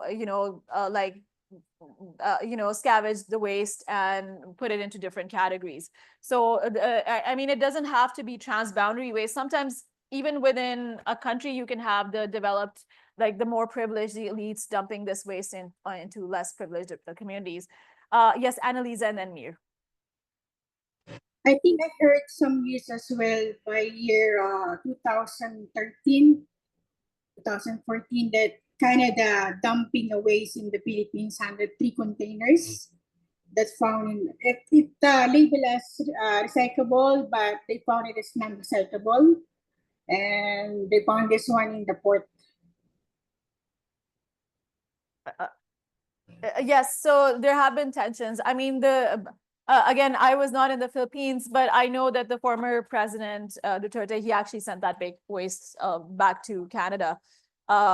But yes, that was also an example of Canada exploiting the Philippines, right? And just thinking it would be okay, and what would the Philippines do? And then, your president actually took a stance in that case.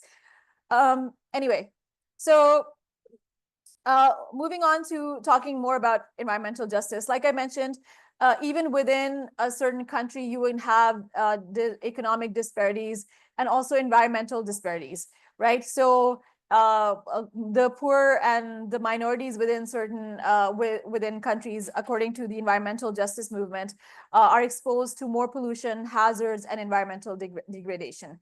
In a lot of places, you'll see that, I don't know if this is the case in the Philippines, but I remember going to Puerto Rico once, and like most of the marginalized communities were literally just right next to the ocean, because that was the only space that they were given to live. And so if, the Puerto Rico is right next to the Bermuda Triangle. So if there's any like storm, the first communities to be washed away are the people who are the most marginalized in these places, right? So this is what the environmental justice movement is about, like, that there is an economic factor to environmental justice. And yes, Annalisa, do you still have anything to add? No, by mistaken, sorry. Okay.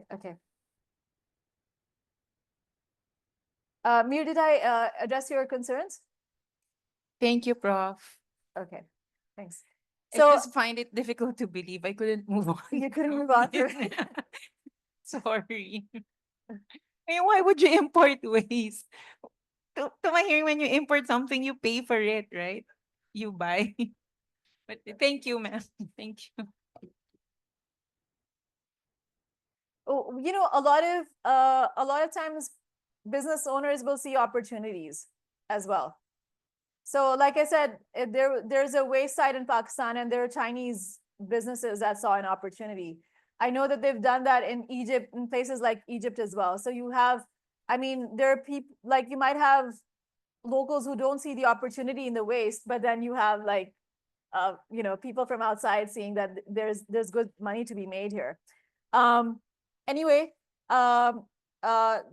moving on to minorities again. According to the environmental justice movement, you will have minorities. This is an example of Navajo miners who are not warned about radiation risks or not provided protection by the industry or the U.S. government. And I can totally see this happening in Pakistan. Don't know if this happens in the Philippines, but if you're already a marginalized community, be prepared to be exposed to these things, right? Now,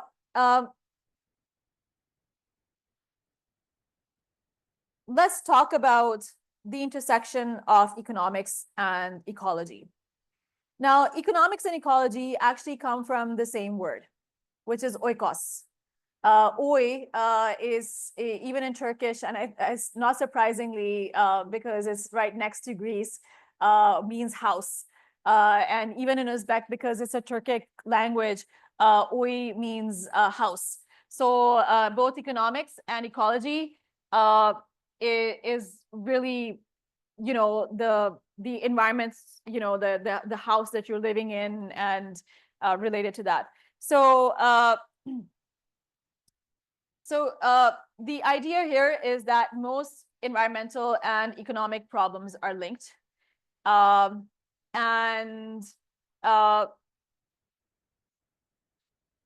that there are different types of modern economies. So the traditional, like the economy as a whole, is a social system that converts resources into goods and services. Within that, you have the very basic subsistence economy, where people get their daily needs directly from nature. They do not purchase or trade, such as with the tribal communities that we're talking about. Most of them don't have extensive trade networks. Will just use whatever they have in front of them. And then from there, you move on to the capitalist market economy, where buyers and sellers interact to determine prices and products of goods and services.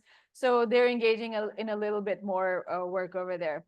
And from there, you move on to the centrally planned economy, where the government determines how these resources are allocated between different groups of people and not just the market. And however, most economies are mixed economies. So you have a mix of both capitalism and central planning within most countries. Now, because it's a mix, what usually happens is that governments will interfere in all economies because when you don't have any checks and balances, you will have monopolization, right? You will either have monopolization or you will have cartels. So cartels are not drug cartels. Cartels in this case are businesses that fix prices and harm consumers, right? And so this gives unfair advantages to corporations, to businesses, but harms consumers, and governments will step in to eliminate these unfair advantages so that the common person can actually benefit. Governments will also intervene to provide social services. In communist countries, the social services, or socialist countries, can be a lot more.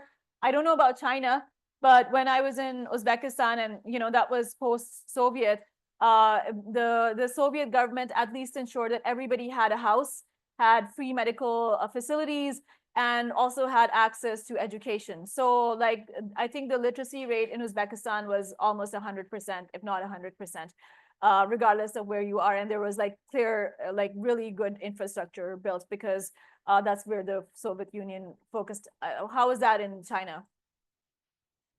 I think it's the same. Actually, we already passed through those kind of the poor period. So all of the people has the house and the medical, care service.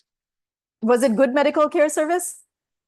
Questionable? Basic. Basic. Yes. Because I mean, it sounds really good on paper, but Uzbeks would complain that sometimes they would use the same like needles for injections, like depending on where you are. So obviously that practice has stopped. But like if you go to Uzbekistan, like there are people who really like romanticize the Soviet years, and then you have like people who say, no, it really wasn't that perfect. So you have that. Anyway, governments also provide safety nets to people, including housing, and they also manage what is known as the commons. Any idea what the commons are?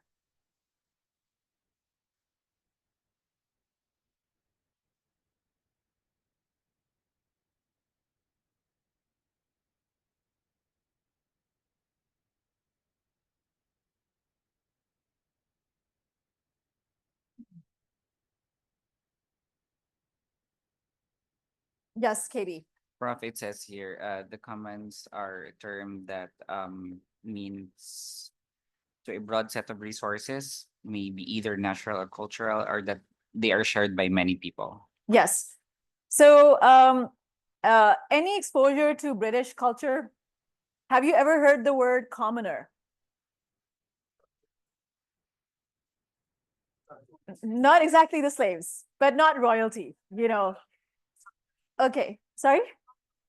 Yeah, normal people, but the word commoner comes from the word commons. And why? Because these were people who did not have private land holdings, and they used to graze their sheep, their cattle on these common lands. Right? So in most cultures, you will have some concept of a commons where communities, like members of the community will send their sheep, their camels, whatever they own, like their buffaloes, to graze, right?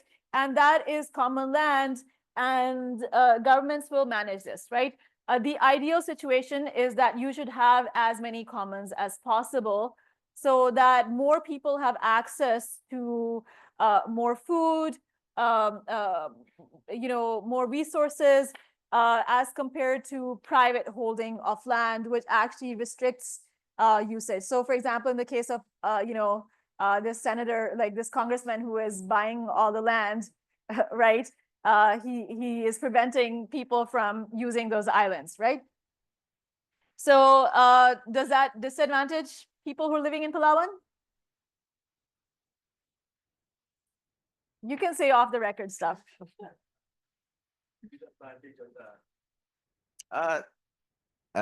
Yeah, definitely it's a disadvantage to the people of Palawan, especially they cannot have their own property, or they cannot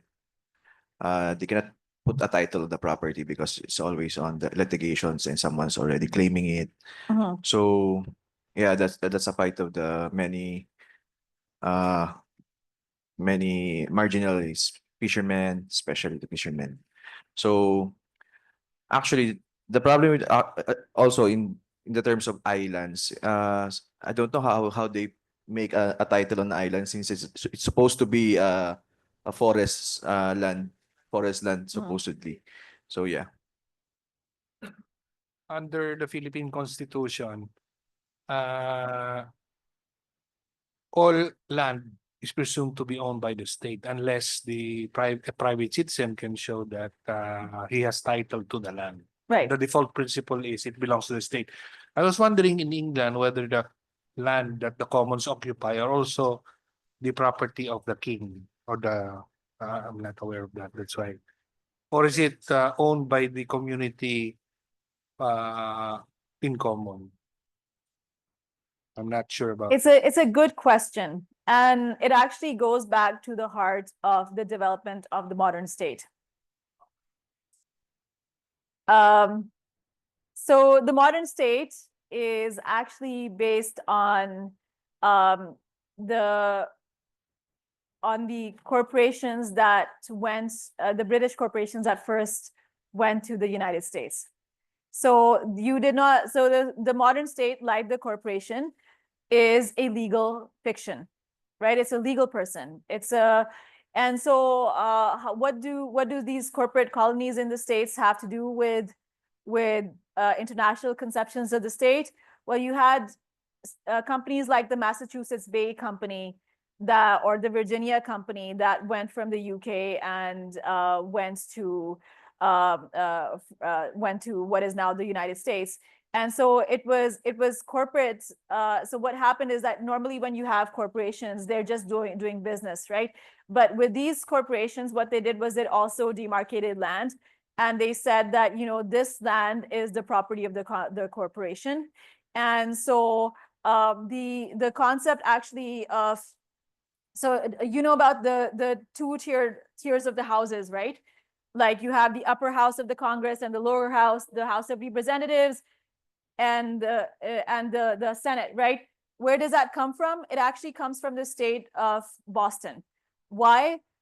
Because the upper house was actually the board of directors of the Massachusetts Bay Company, and the lower house was the shareholders of the Massachusetts Bay Company, which eventually became the House of Representatives, right? So you now have the Senate, which is actually what was originally conceived to be the board of directors, And then you have the House of Representatives, which was actually supposed to be the shareholder meetings, right? So this is where these concepts come from. Now, going back to your question, the UK is complicated, but it's also like, as I understand, so this is what gave way to the modern state as it exists, right? The modern state is a corporation in the way that that the way these British companies were set up in the US, right? The modern constitution is actually based on the charters of these companies. So if you go and look at the charter of the Massachusetts Bay Company, you will find that it is very similar to how corporation, like the constitutions of most countries are set up. So it has the same framework, and you can go and do your historical research. Now, the UK maintained most of its traditions in terms of landholding, but there were also a lot of land reforms over there too. So as I understand, there's a massive chunk of property that belongs to just the king, but you also have barons and these viscounts and everything, that they have these massive land holdings. And actually, these commons were mostly supposed to be gifted properties to the commoners, the serfs that were working in these lands, right? And so out of their generosity, they would let the common people graze on these lands, and it became just a part of customary law that these commons would be available to the people in these villages, right? So I hope that answers your question, Dodi. It did. Thank you very much, ma'am. You're welcome. Okay, so going back to this, governments do intervene even in market economies. They manage the commons. They also mitigate pollution. That is a part of their mandate, right? And is pollution, if a government was to mitigate pollution, would it be, can you see anything in your constitution which would allow the governments to, any rights that would allow the government to mitigate pollution against corporate activities? In the Constitution, ma'am, Yes. there are state policies in Article 2 of the Constitution which assert that the state has the responsibility to protect the environment and ecology also. But in some laws, there are later on, or even before the new constitution was passed, there were already laws, and I mentioned it in our class with Dr. Calderon that the president, the father of the present president, Ferdinand E. Marcos, introduced the principle of polluters pay principle as early as the 1980s or 70s. So he was the first one who introduced it into the statute books of the Republic. Okay, so we're going to talk about that principle. It is actually a principle that derives from Roman law, but I'll get into that when I speak about it. Mir, yes. Okay, so would you say that pollution is a human rights issue? Oh, sorry? Huh.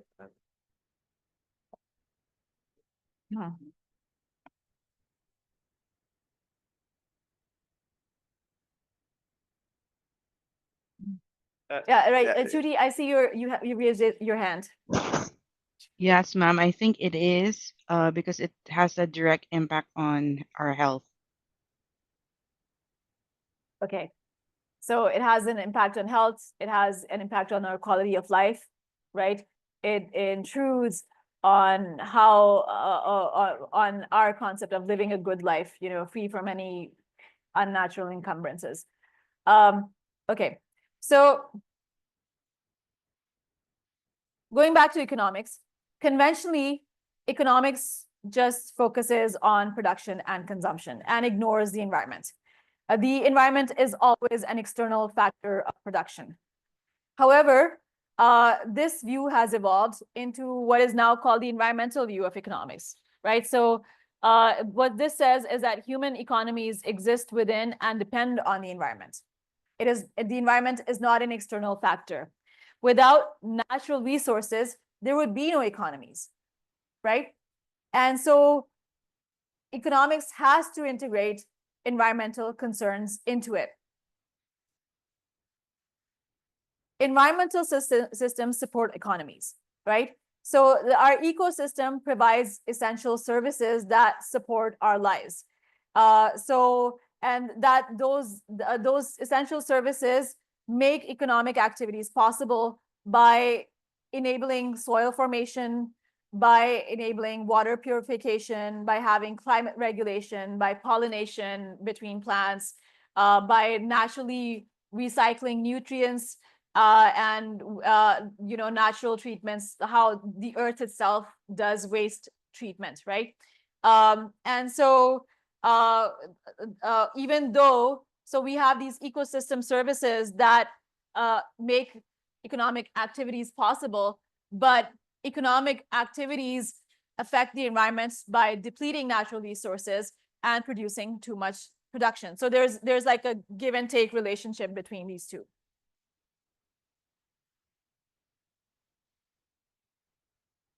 Now, classical economics is guided by self-interest, that there should be competition between people and they should be able to pursue their own economic self-interests. And if they do this, this is what will benefit the society as a whole. This was what was, this was a concept that's guided, that was given by Adam Smith, and he talked about the invisible hand, right? And then, this is what was also the pillar of the free market thought that we have today. This, however, led to this concept actually is blamed for economic inequality, and critics think that market capitalism should be restricted by government, and we already have discussed how governments do restrict market activity, right? So if we look at neoclassical economics, because it's concerned with human self-interest, it examines psychological factors which are underlying consumer choices, and then market prices are explained in terms of purely consumer preferences, buyers versus sellers, and nothing else, right? So and whether the right quantities of the supply and demand chain, like whether the right quantities of a product are produced or not, right? There's also there's also the concept of cost benefit analysis, right? But like that just looks at things materially and doesn't look at the economy, at the environment, right? And so the critique is that not all costs and benefits are material or immediately identifiable.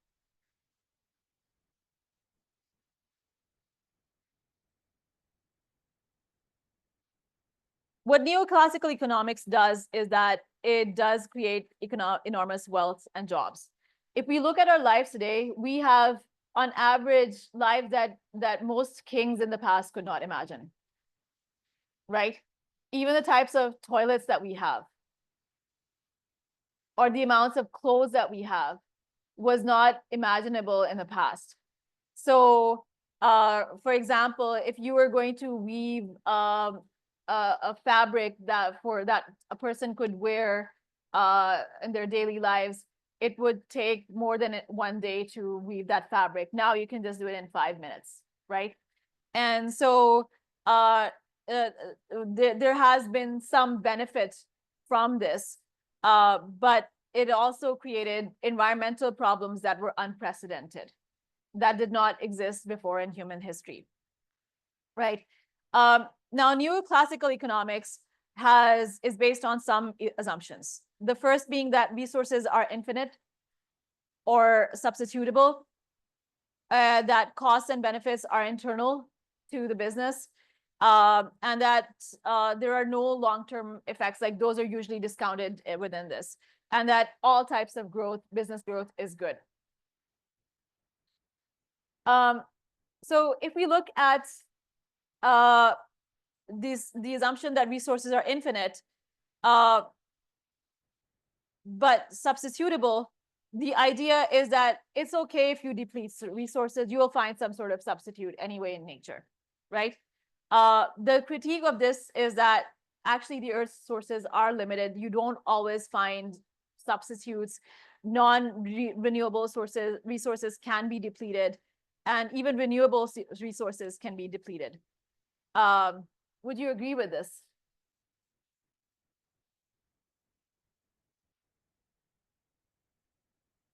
So we have people working in the solar energy sector.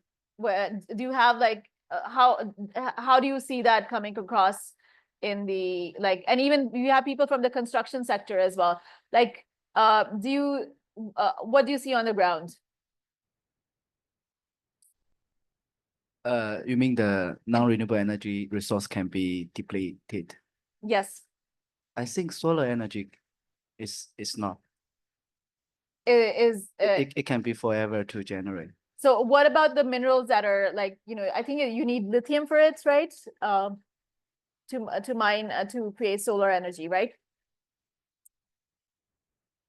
Yes, but in the future, maybe some kind of the new technologies, right, can absorb the solar energy. Right. So you're basically following the neoclassical view that it's substitutable. We'll find something else and we'll consume all the lithium. Okay. Okay. Do you think this is a good approach to business?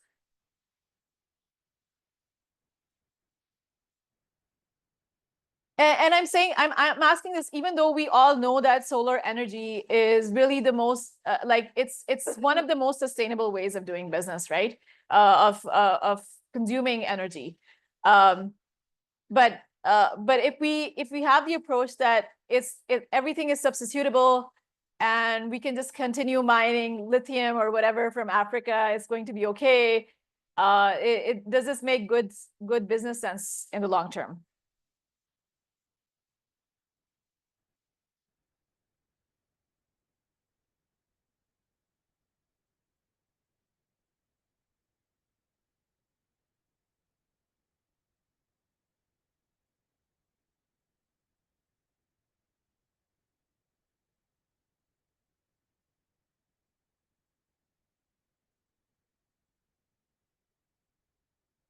I see the hand of Jeremy Bentham here. Yes.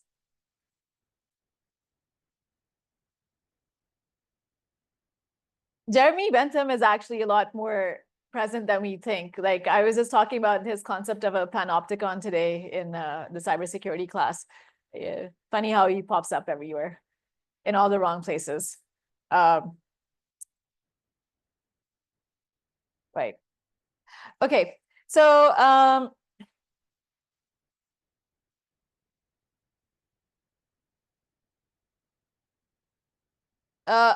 next, let's talk about this assumption that costs and benefits are internal. They're only experienced by buyers and sellers alone. But as we've discussed, there are more than one stakeholder, like more than these two stakeholders when there are transactions happening between corporations and local buyers and even across supply chains, right? So the concept is that no, these are not internal, they're always externalities.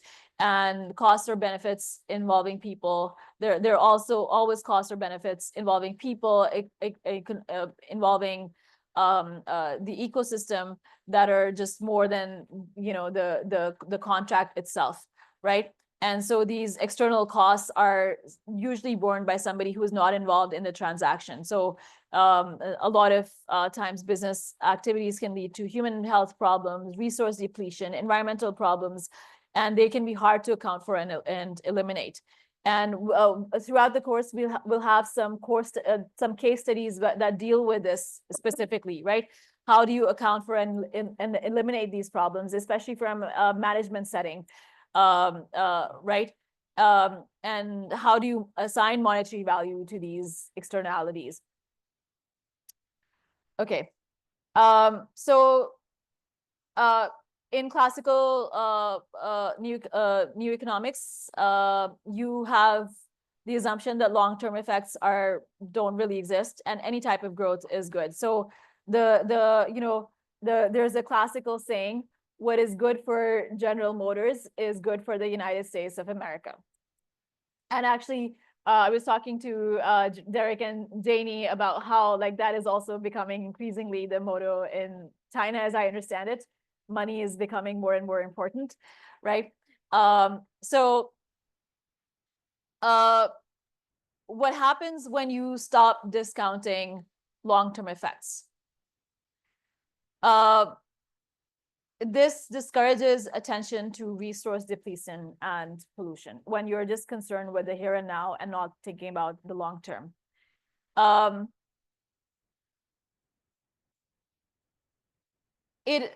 While economic growth is necessary to maintain employment and social order, it must be, it's not the only thing that's important. I'm sorry if I sound a bit incoherent. I just realized that my sleep is kicking in. Okay. So is growth always good? Is more and bigger is better? Is that always the case? What do you think?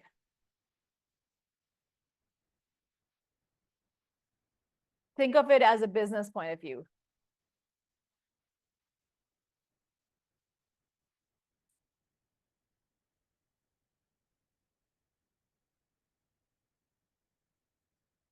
Yes, Mir. Not all the time. More and bigger is better because you can explore other ways of coming up with a better outcome or bigger outcome using less resources.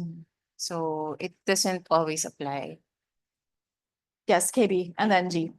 I think we can also see this in the case of President Jair Bolsonaro, while there was a deforestation of the Amazon forest in Brazil. They burned down the lands of the Amazon forest to convert it to agricultural lands. While it's good for the business, it's more harmful to the environment and the people. It did not only affect the locals, but it affected the whole world because the whole world reacted to the deforestation of the Amazon forest.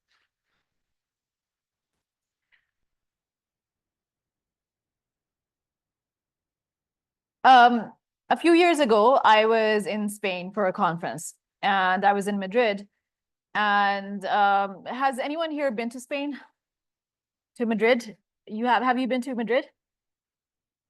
30 years ago. 30 years ago. I mean, this for me it was like almost a decade now as well. But in Madrid, there's a place called Calle Atocha, which is not too far away from the main terminus, like train station, and that's where a lot of like the the 3-star hotels are.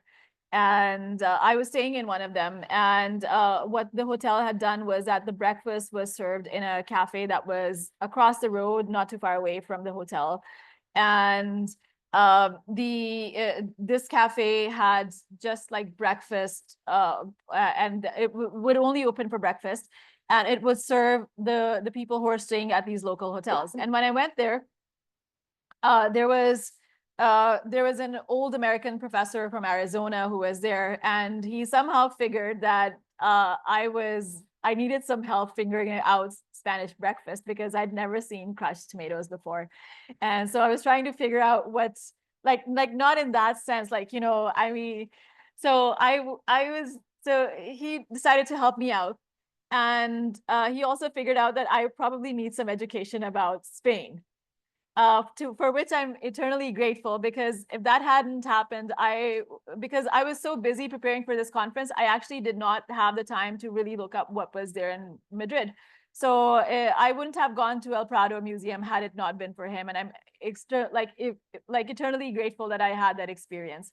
But what he mentioned about that particular cafe was that the owner of that cafe actually decided, like, he had the opportunity to keep the cafe open for more hours and have a larger menu and have more consumers. And he actually decided not to do that. And he was completely surprised, and as an American, because in America, you just keep on working and, making more and more, and it's never enough. And so that was a real shift for him in terms of how he thought of his business. Because according to this cafe's owner, the amount that he was making was just enough, and he did not need more, right? And so this is a type of worldview that is becoming even more rare as we progress, right? Like it's something that maybe our elders would have known more about. At least I can say this from a Pakistani perspective. They were more laid back. They weren't as, they weren't as pushed towards making more money as at least my generation is. But it's becoming rare. Yes, Chuti. Oh, ma'am, you can finish.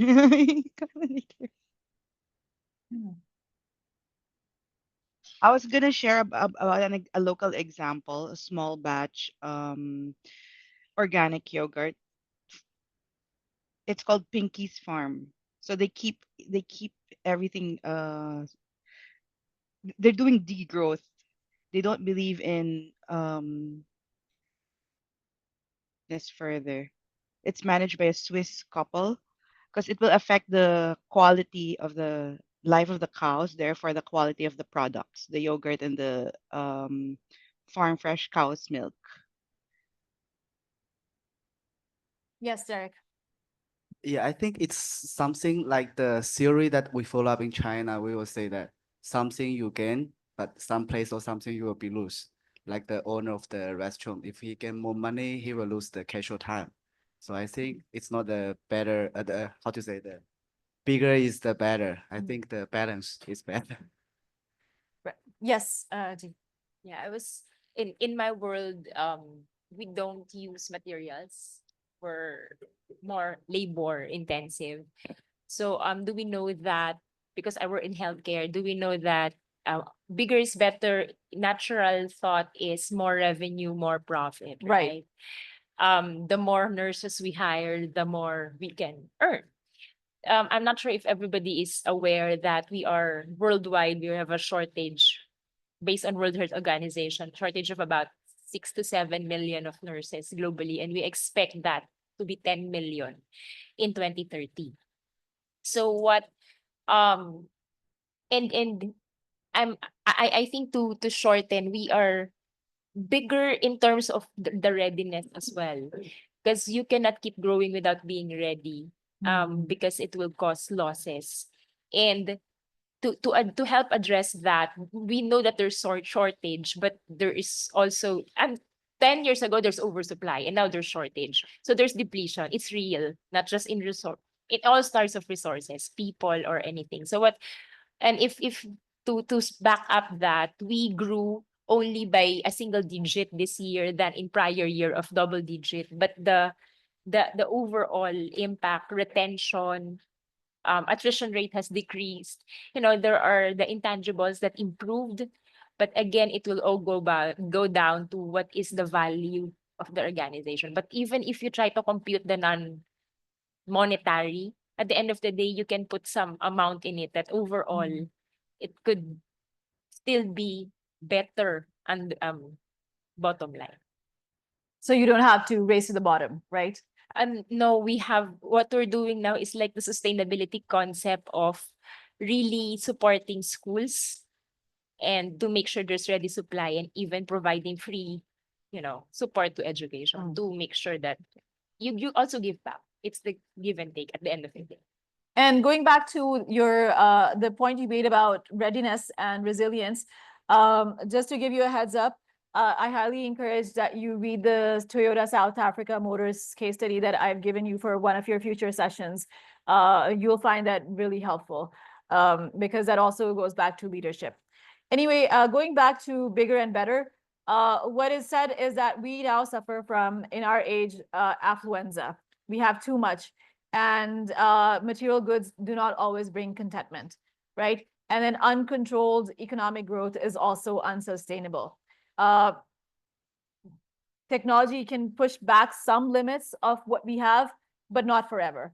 And if we have more efficient resource extraction and food production, that actually just perpetuates the illusion that resources are unlimited, even though they are limited, right? So like there are different views on this. There are obviously economists who believe that technology can solve all problems, and then there are some who say that no, it can't. Okay, and so this leads us to types of economists that are either ecological economists or environmental economists. So ecological economists say that civilizations cannot overcome environmental limitations, and environmental economists say that unsustainable economies have high population growth and inefficient resource use, and we really have to balance this if we want to have a perfect economic system. A steady state economy, on the other hand, is when resources become harder to find, economic growth actually slows down and stabilizes.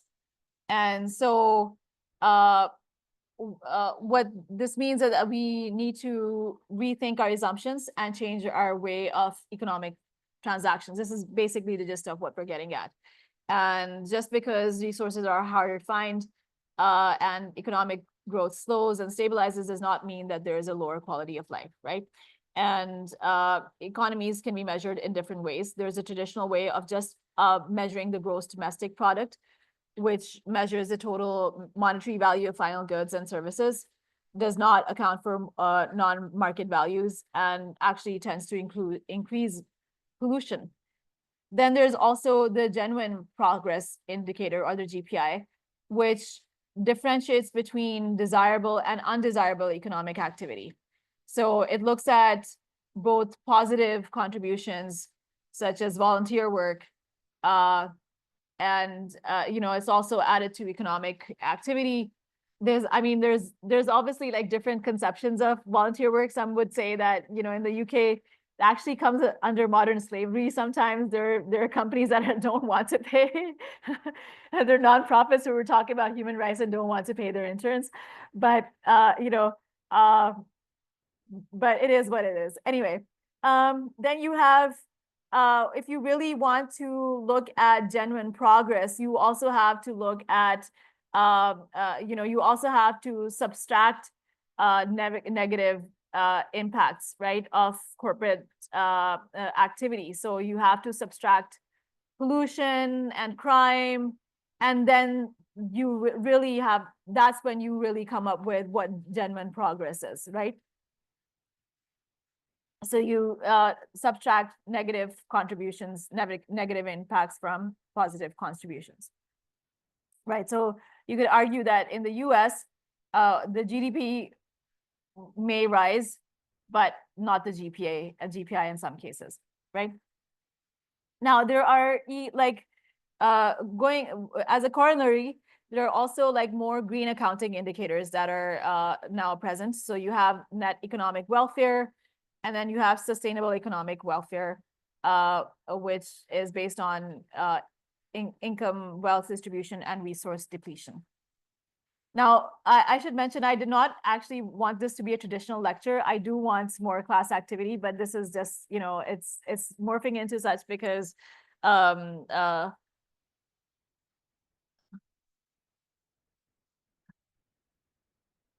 I just wanted to give you a sort of to make sure that everybody was on the same page.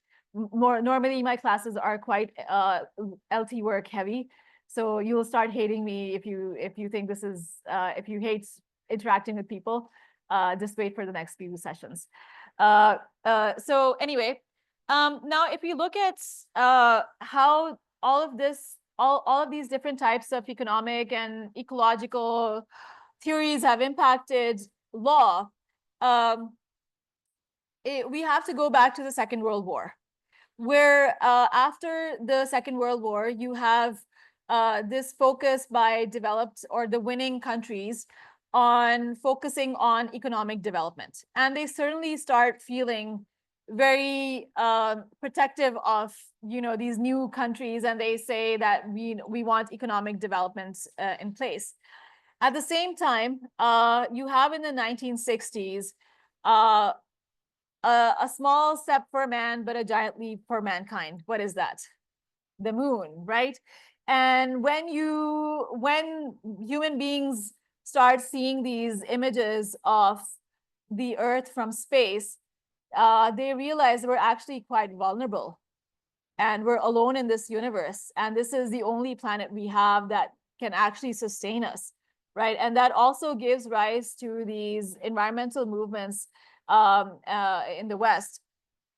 And so you have in 1972, the Stockholm Conference on Human Development, which attempts to address the relationship between the environment and development, right? So you have development, which can just pure economic development, which can just lead to economic, like to climate change, to environmental degradation, to pollution. And then you also have like the environments, which needs to be protected, right? And so the Stockholm Conference adopts the first global action plan for the environment and establishes the United Nations Environmental Protection Agency, right? UNEP. Then you have in 1992, which the Rio Conference on Environment and Development, which further tries to balance between integrating environmental, economic, and social objectives. It has several outputs, the two being the Rio Declaration and Agenda 21. And it also led to accelerating the development of modern, multilateral environmental agreements. Most of them happened after 1992. Now, the Rio Declaration on the Environment and Development is a non-legally binding authoritative statement of principles for the global consensus on the management, conservation, and sustainable development of all types of forest. And it also opened the two treaties up for signature, the Convention on Biological Diversity and the UN Framework Convention on Climate Change. Now, Agenda 21 aims to have several objectives: to combat diseases, eradicate poverty, combat environmental damage, to promote sustainable development, and every local government was required to set up their own local Agenda 21. But I mean, this is non-binding, so it's just like something. It's not. They're not actually required, but should in principle do it. Ma'am, we call it soft law. Yes, it's soft law. Yes, exactly. Okay. Now, the gist of this is that the Rio Summit gave us the concept of sustainable development. You have development, but it should be sustainable, right? What do you think of when you think of the concept of sustainability? What comes to your mind?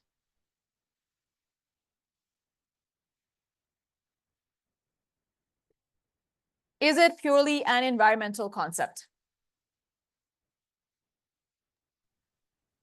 No, ma'am, we were educated by Professor Calderon. He says environment, social, and governance. Yeah, yes, that's ESG. That sort of came later, and we're going to get into that a bit. Yes, Mir. Sustainability, aside apart from that, it's really more of what was I supposed to say? In my opinion, Professor, I always wanted to say even last, it's really more of self-preservation and survival. Right. To put it like bluntly. To put it bluntly, right? So it's not really a concern for the environment. It's just, our own survival. Our own survival as a Yes. human species. Yes. Okay. So this declaration comes up with 27 principles. It starts off by saying, well, human beings are important in sustaining the environment. Not surprising. It also says that states are sovereign. We know that the environment is important. We want something for the whole world, but state sovereignty is also important, and we let states do whatever they want, right? The states also have the right to develop, right? We don't want them to feel like we're imposing, but it is what it is.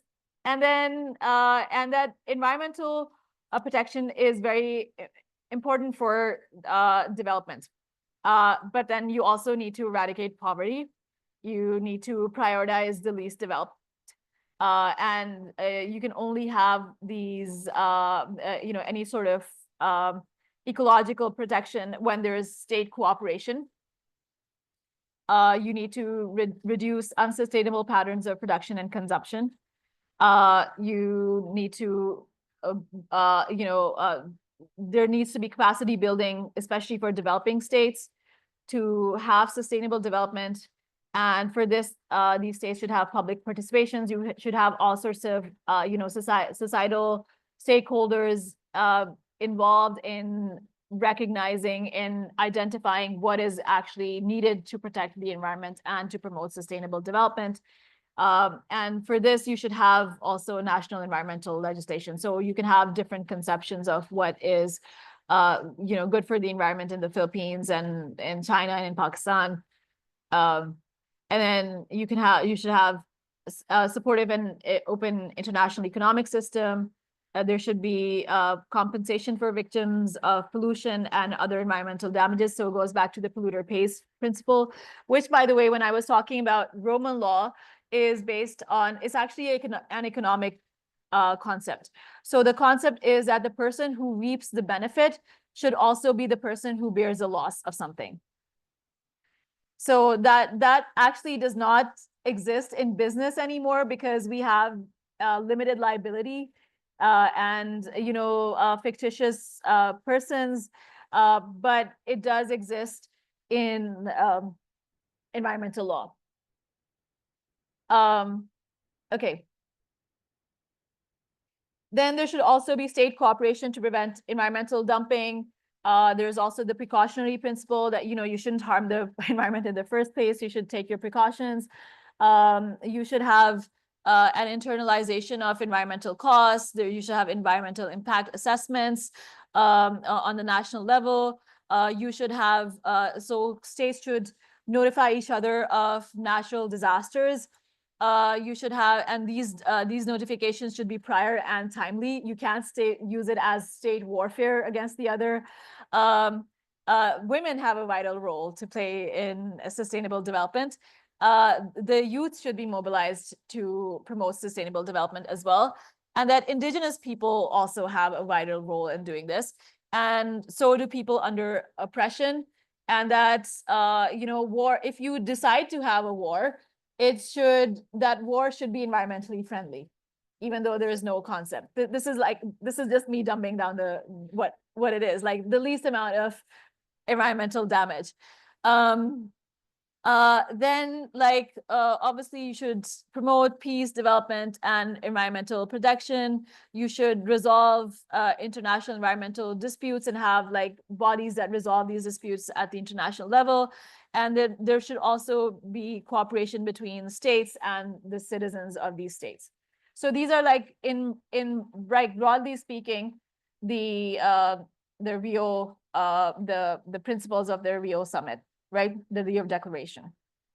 Okay, so the summit developed a commission for sustainable development to implement Agenda 21. This commission provides expertise and leadership in promoting sustainable development for governments, international organizations, and non-governmental organizations from the civil society. And then states submit annual national reports to this commission as to how they're progressing along in their sustainable development goals. Now, when we talk about sustainability, what comes to your mind? And I know that this is a lot of text. Don't worry, we'll work around this. And I'm going back to the question of what is sustainable development? Like, what is sustainability for you? A lot of you come from business backgrounds. When you think of sustainability, what does that mean for you? So Mir would say it's just preservation, right? And would you also extend that definition to business? Okay, so she's just nodding. Okay. Yes. For me, it's rooted to that. We are just extending it to the environment because the more damage you do to the environment, it will also be a threat to our existence. In business, it is extended in business. So in everything that we do, we have to put into consideration the environment precisely because of that. It's not only for this generation, but for the generations to come. Okay, KB and then Chuti online. For me, sustainability is an act that has a good benefit that you are able to maintain for a long time. Okay, so if you look at the very heavy text I have on the board, before I get to Chuti, you can see that in line with what KB is saying, the idea is that you move from linear to circular processes, to the circular economy. And this is what sustainable development means for some people, right? So you combine your business knowledge with ecological wisdom, you know, and so that is what really sustainability should mean in this setting. Yes, Judy, you had something to say? Yes, ma'am. The word that comes to mind when we talk about sustainability is regenerative. Um, I saw we said cyclical there. It's all about continuity. And it was mentioned also thinking about the next generation, thinking about the environment. But the one word that comes to mind for me is regenerative. Yes, Annalisa. For me, sustainability is living in a way that good for people and also for the nature. I just wanted to share when I was in Dubai when we have the expo year back 2000, I think 2023. How this that I think that's in Saudi. It's like how they recycle the water and become use in the living from the dump water and then the recycle again back in the grounds, and then as well when I was also in Finland Expo, it's from the moisture from the air and it becomes like water in the coffee. So how that it's possible. So I just wanted to share how they make this sustainability in Expo 2020 in Dubai. Okay. So we have these different definitions of sustainability. There was a UN report from 1987 known as Our Common Future, which defined sustainability as development that meets the needs of the present without compromising the ability of future generations to meet their own needs. So this is how the UN conceptualizes it. Now, in 2015, the UN created its Sustainable Development Goals.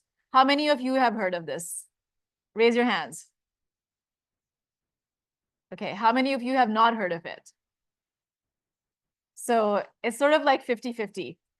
Okay, so there are 17 goals that have been created to address the urgent environmental, political, and economic challenges that face our world.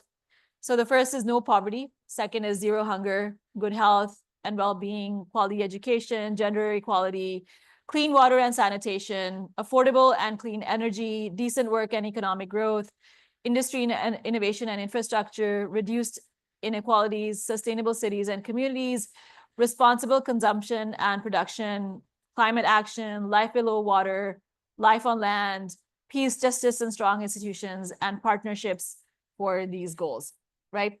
Now, the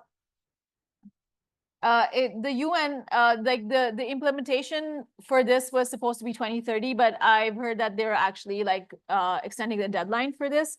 But I want you to do some LT work right now.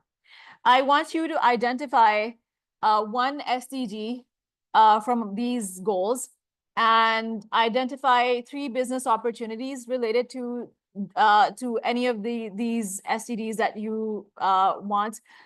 If you want, I can actually choose the STDs for you so that it saves you time. And I also want you to identify 2 potential challenges in implementing these SDGs and 1 concrete concrete action a business could take tomorrow to implement them, right? And I want you to create a visual map of your findings to share with the class. So I'll give you 10 minutes to do that. And to just make things easy, how about this? How about I actually assign which SDG I want for the groups? That should just make things easy for you. So LT1, how about clean water and sanitation, SDG 6? For LT2, I want you to look at affordable and clean energy. For LT12, LT3, responsible LT12, LT3, I want you to look at SDG 12, which is responsible consumption and production.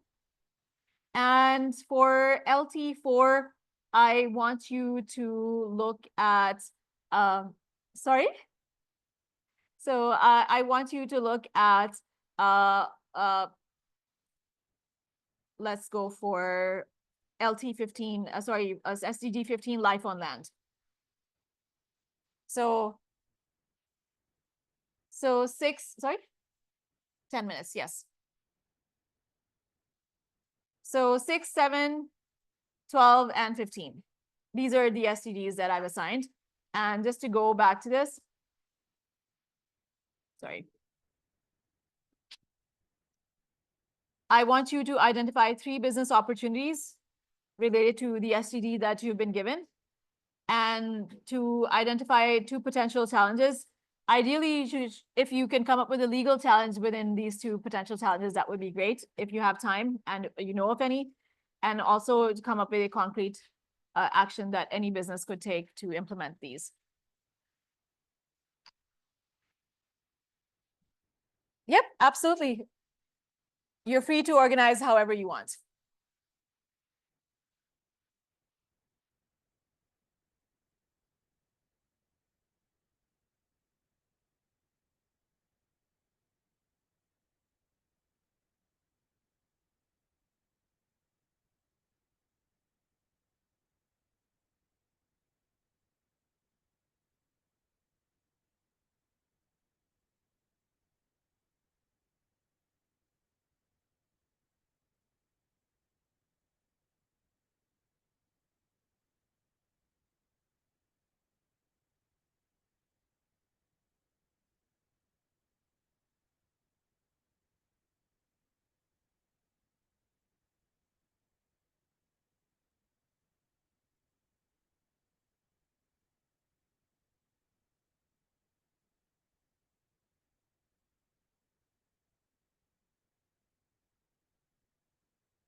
Online?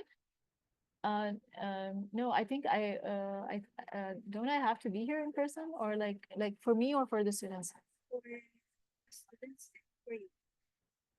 Sorry.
Okay, so if any LTs have already done their task, I'm happy to listen to what they have to share.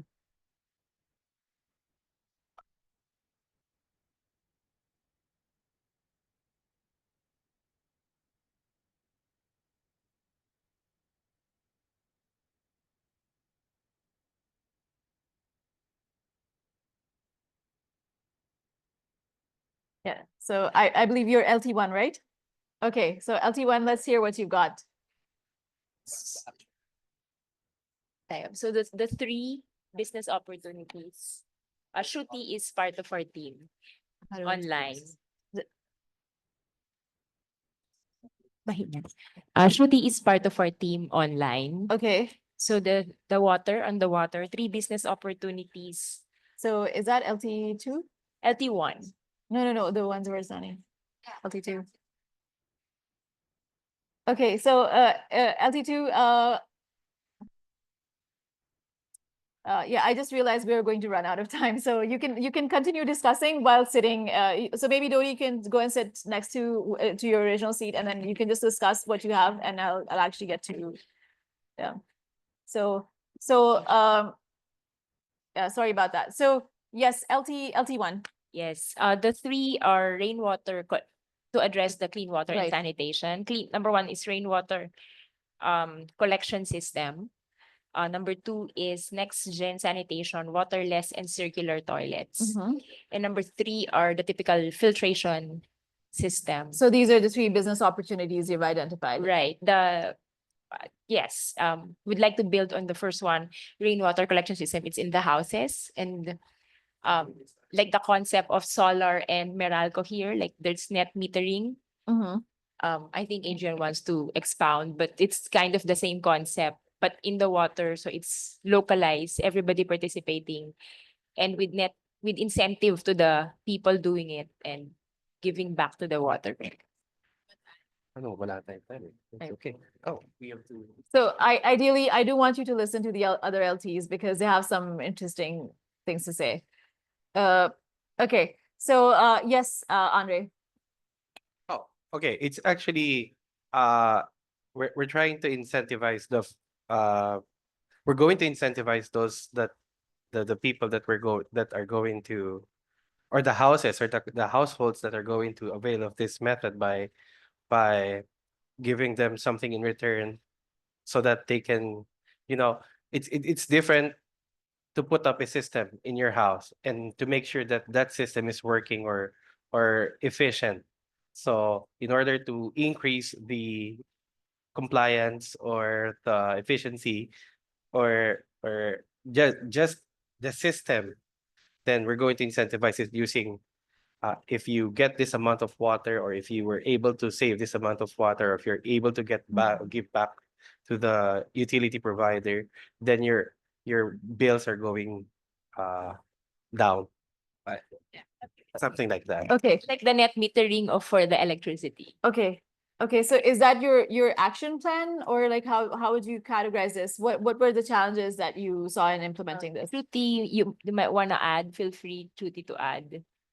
She's also our group mate.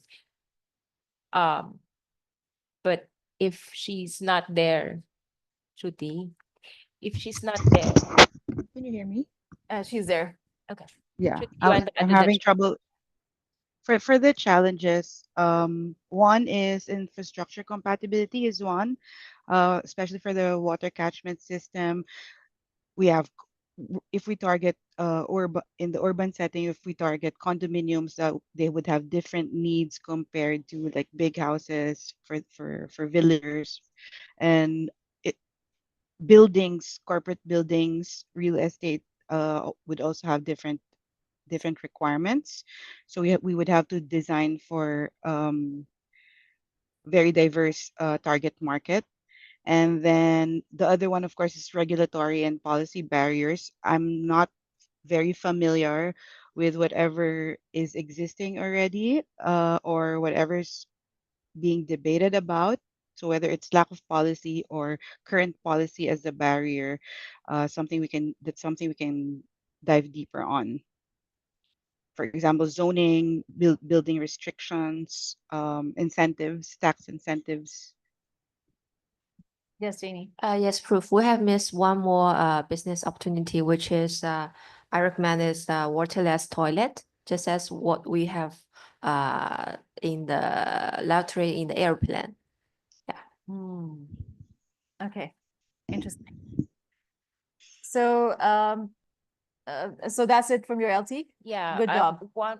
We just wanted to highlight on that, and the one concrete action a business could take tomorrow without the challenges of regulatory costs and the whole infrastructure is its own sustainable way to kind of recycle its water. Like we have green buildings and just be more attuned to it for the businesses. Okay, excellent. LT2, I think you have a lot to say. Okay, I'm going to share my screen, bro. And my classmates would like to also give their Okay, I insights will on their actually business. stop my share and so you can share your screen. Oh, sorry. Go ahead.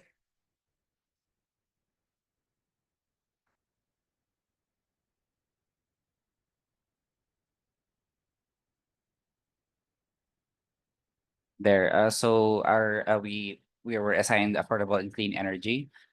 So business opportunities we have identified are like a nuclear power, waste to energy, or like the biogas, and solar and battery power.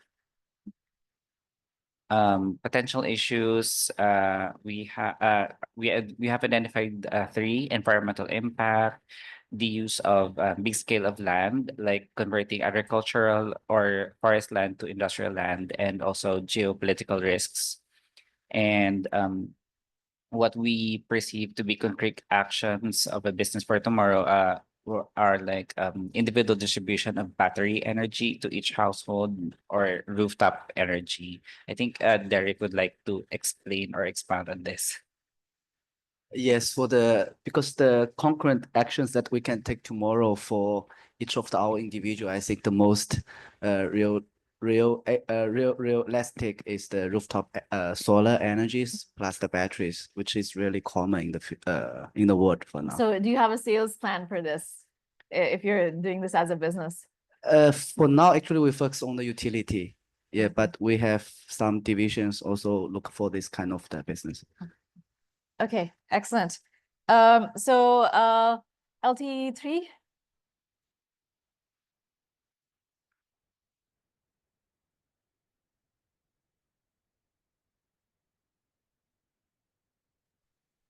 Candy?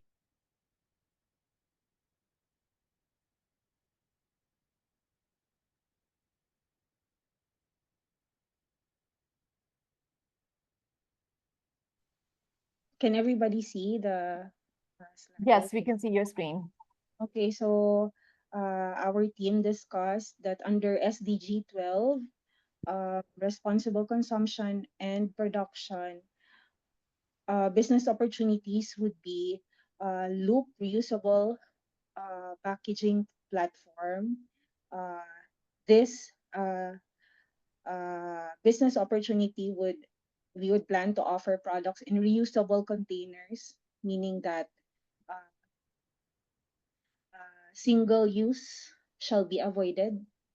And then number two would be Edi Ikaw. It means edible bottle or cup. And then number three would be fuel from alternative source of energy like coconut or water instead of the usual conventional fuel used for vehicles. So possible challenges would be cross-border compliance with environmental regulations and consumer protection lawsuits and regulatory scrutiny due to false advertisements. Finally,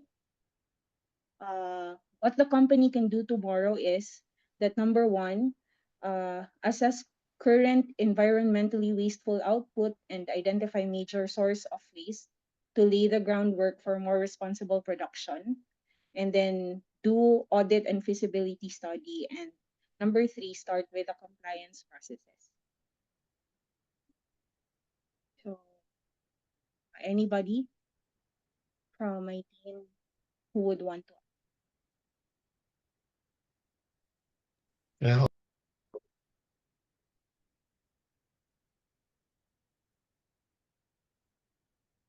Okay. Alex, was Alex going to speak? No, we're good. Thank you. Okay, that's good. So, I mean, just adding to the measures that can be identified, this is actually quite a good job. So the possible challenges, yes, there can be cross-border compliance challenges, especially at the WTO level. So you can have countries that will put phytosanitary and sanitary measures in place to prevent your products from being exported. This sometimes happens with the Philippines being unable to export its mangoes or its coconut products or have additional requirements because the EU wants, certain certifications in place, for example, or Japan doesn't like the mangoes or whatever it is. But, these are like non-tariff barriers that can exist when you are creating such products that are, use natural ingredients. So that's good to know. And good job, LT3. LT4. Hi, Professor. Will share my screen.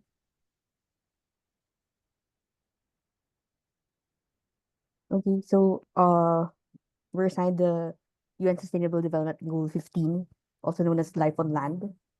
So would my gridmates want to take it away, take over?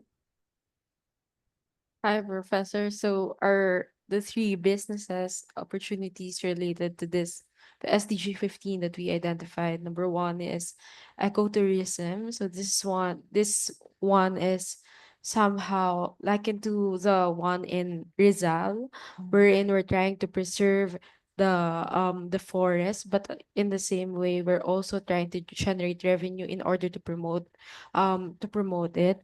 And the second one would be organic restaurant. Maybe Annalisa, can you explain this, please?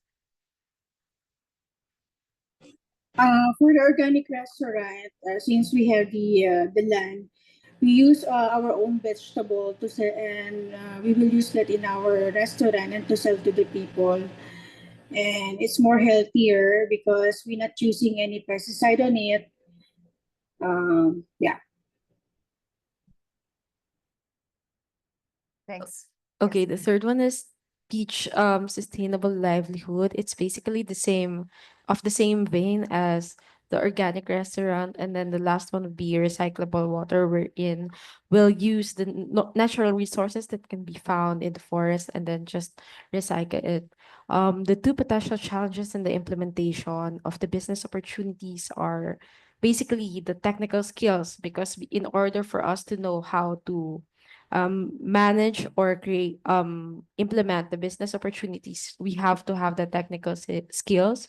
The second one would be funding, and more importantly, the cooperation of government agencies, because in the Philippines, it's obvious that government agencies have their own vested interest in the preservation of forest or lands in general. Right. And then the last one would be the bureaucracy in the Philippines for the permits and processes, because again, it's quite obvious how political it can get in just obtaining permits and processes. For the concrete action, can Kirti, do you want to discuss this, please? Yes, sure. For the concrete actions, it's basically to partner with the non-government organizations here in the Philippines, the local government units for sponsorship on, on our sustainability initiatives. Secondly, for every product service or service sold, the business would commit to planting one tree, and lastly, to promote these initiatives, these sustainability initiatives on the website or social media of companies or these businesses that will be set up here in the Philippines. That's Professor. Excellent. Good job, everybody. And that's the end of the first two sessions. Next week, we will continue our discussion on environment sustainability and ethics. And the topics we will have next week will be related to UN SDGs and business leadership. I want you to study the Toyota South Africa Motors case for this. You will highly enjoy this case because it's very good for understanding resilience and leadership in a crisis. And then also the next topic will deal with the next session, number 4, will deal with the business case for sustainability. And that also has a case study, which was, by the way, co-written by the president of AIM, Jae-kyung Kang, with Sandeep Puri. So see you all next week, and all the best. Yeah. Thank you, Prof.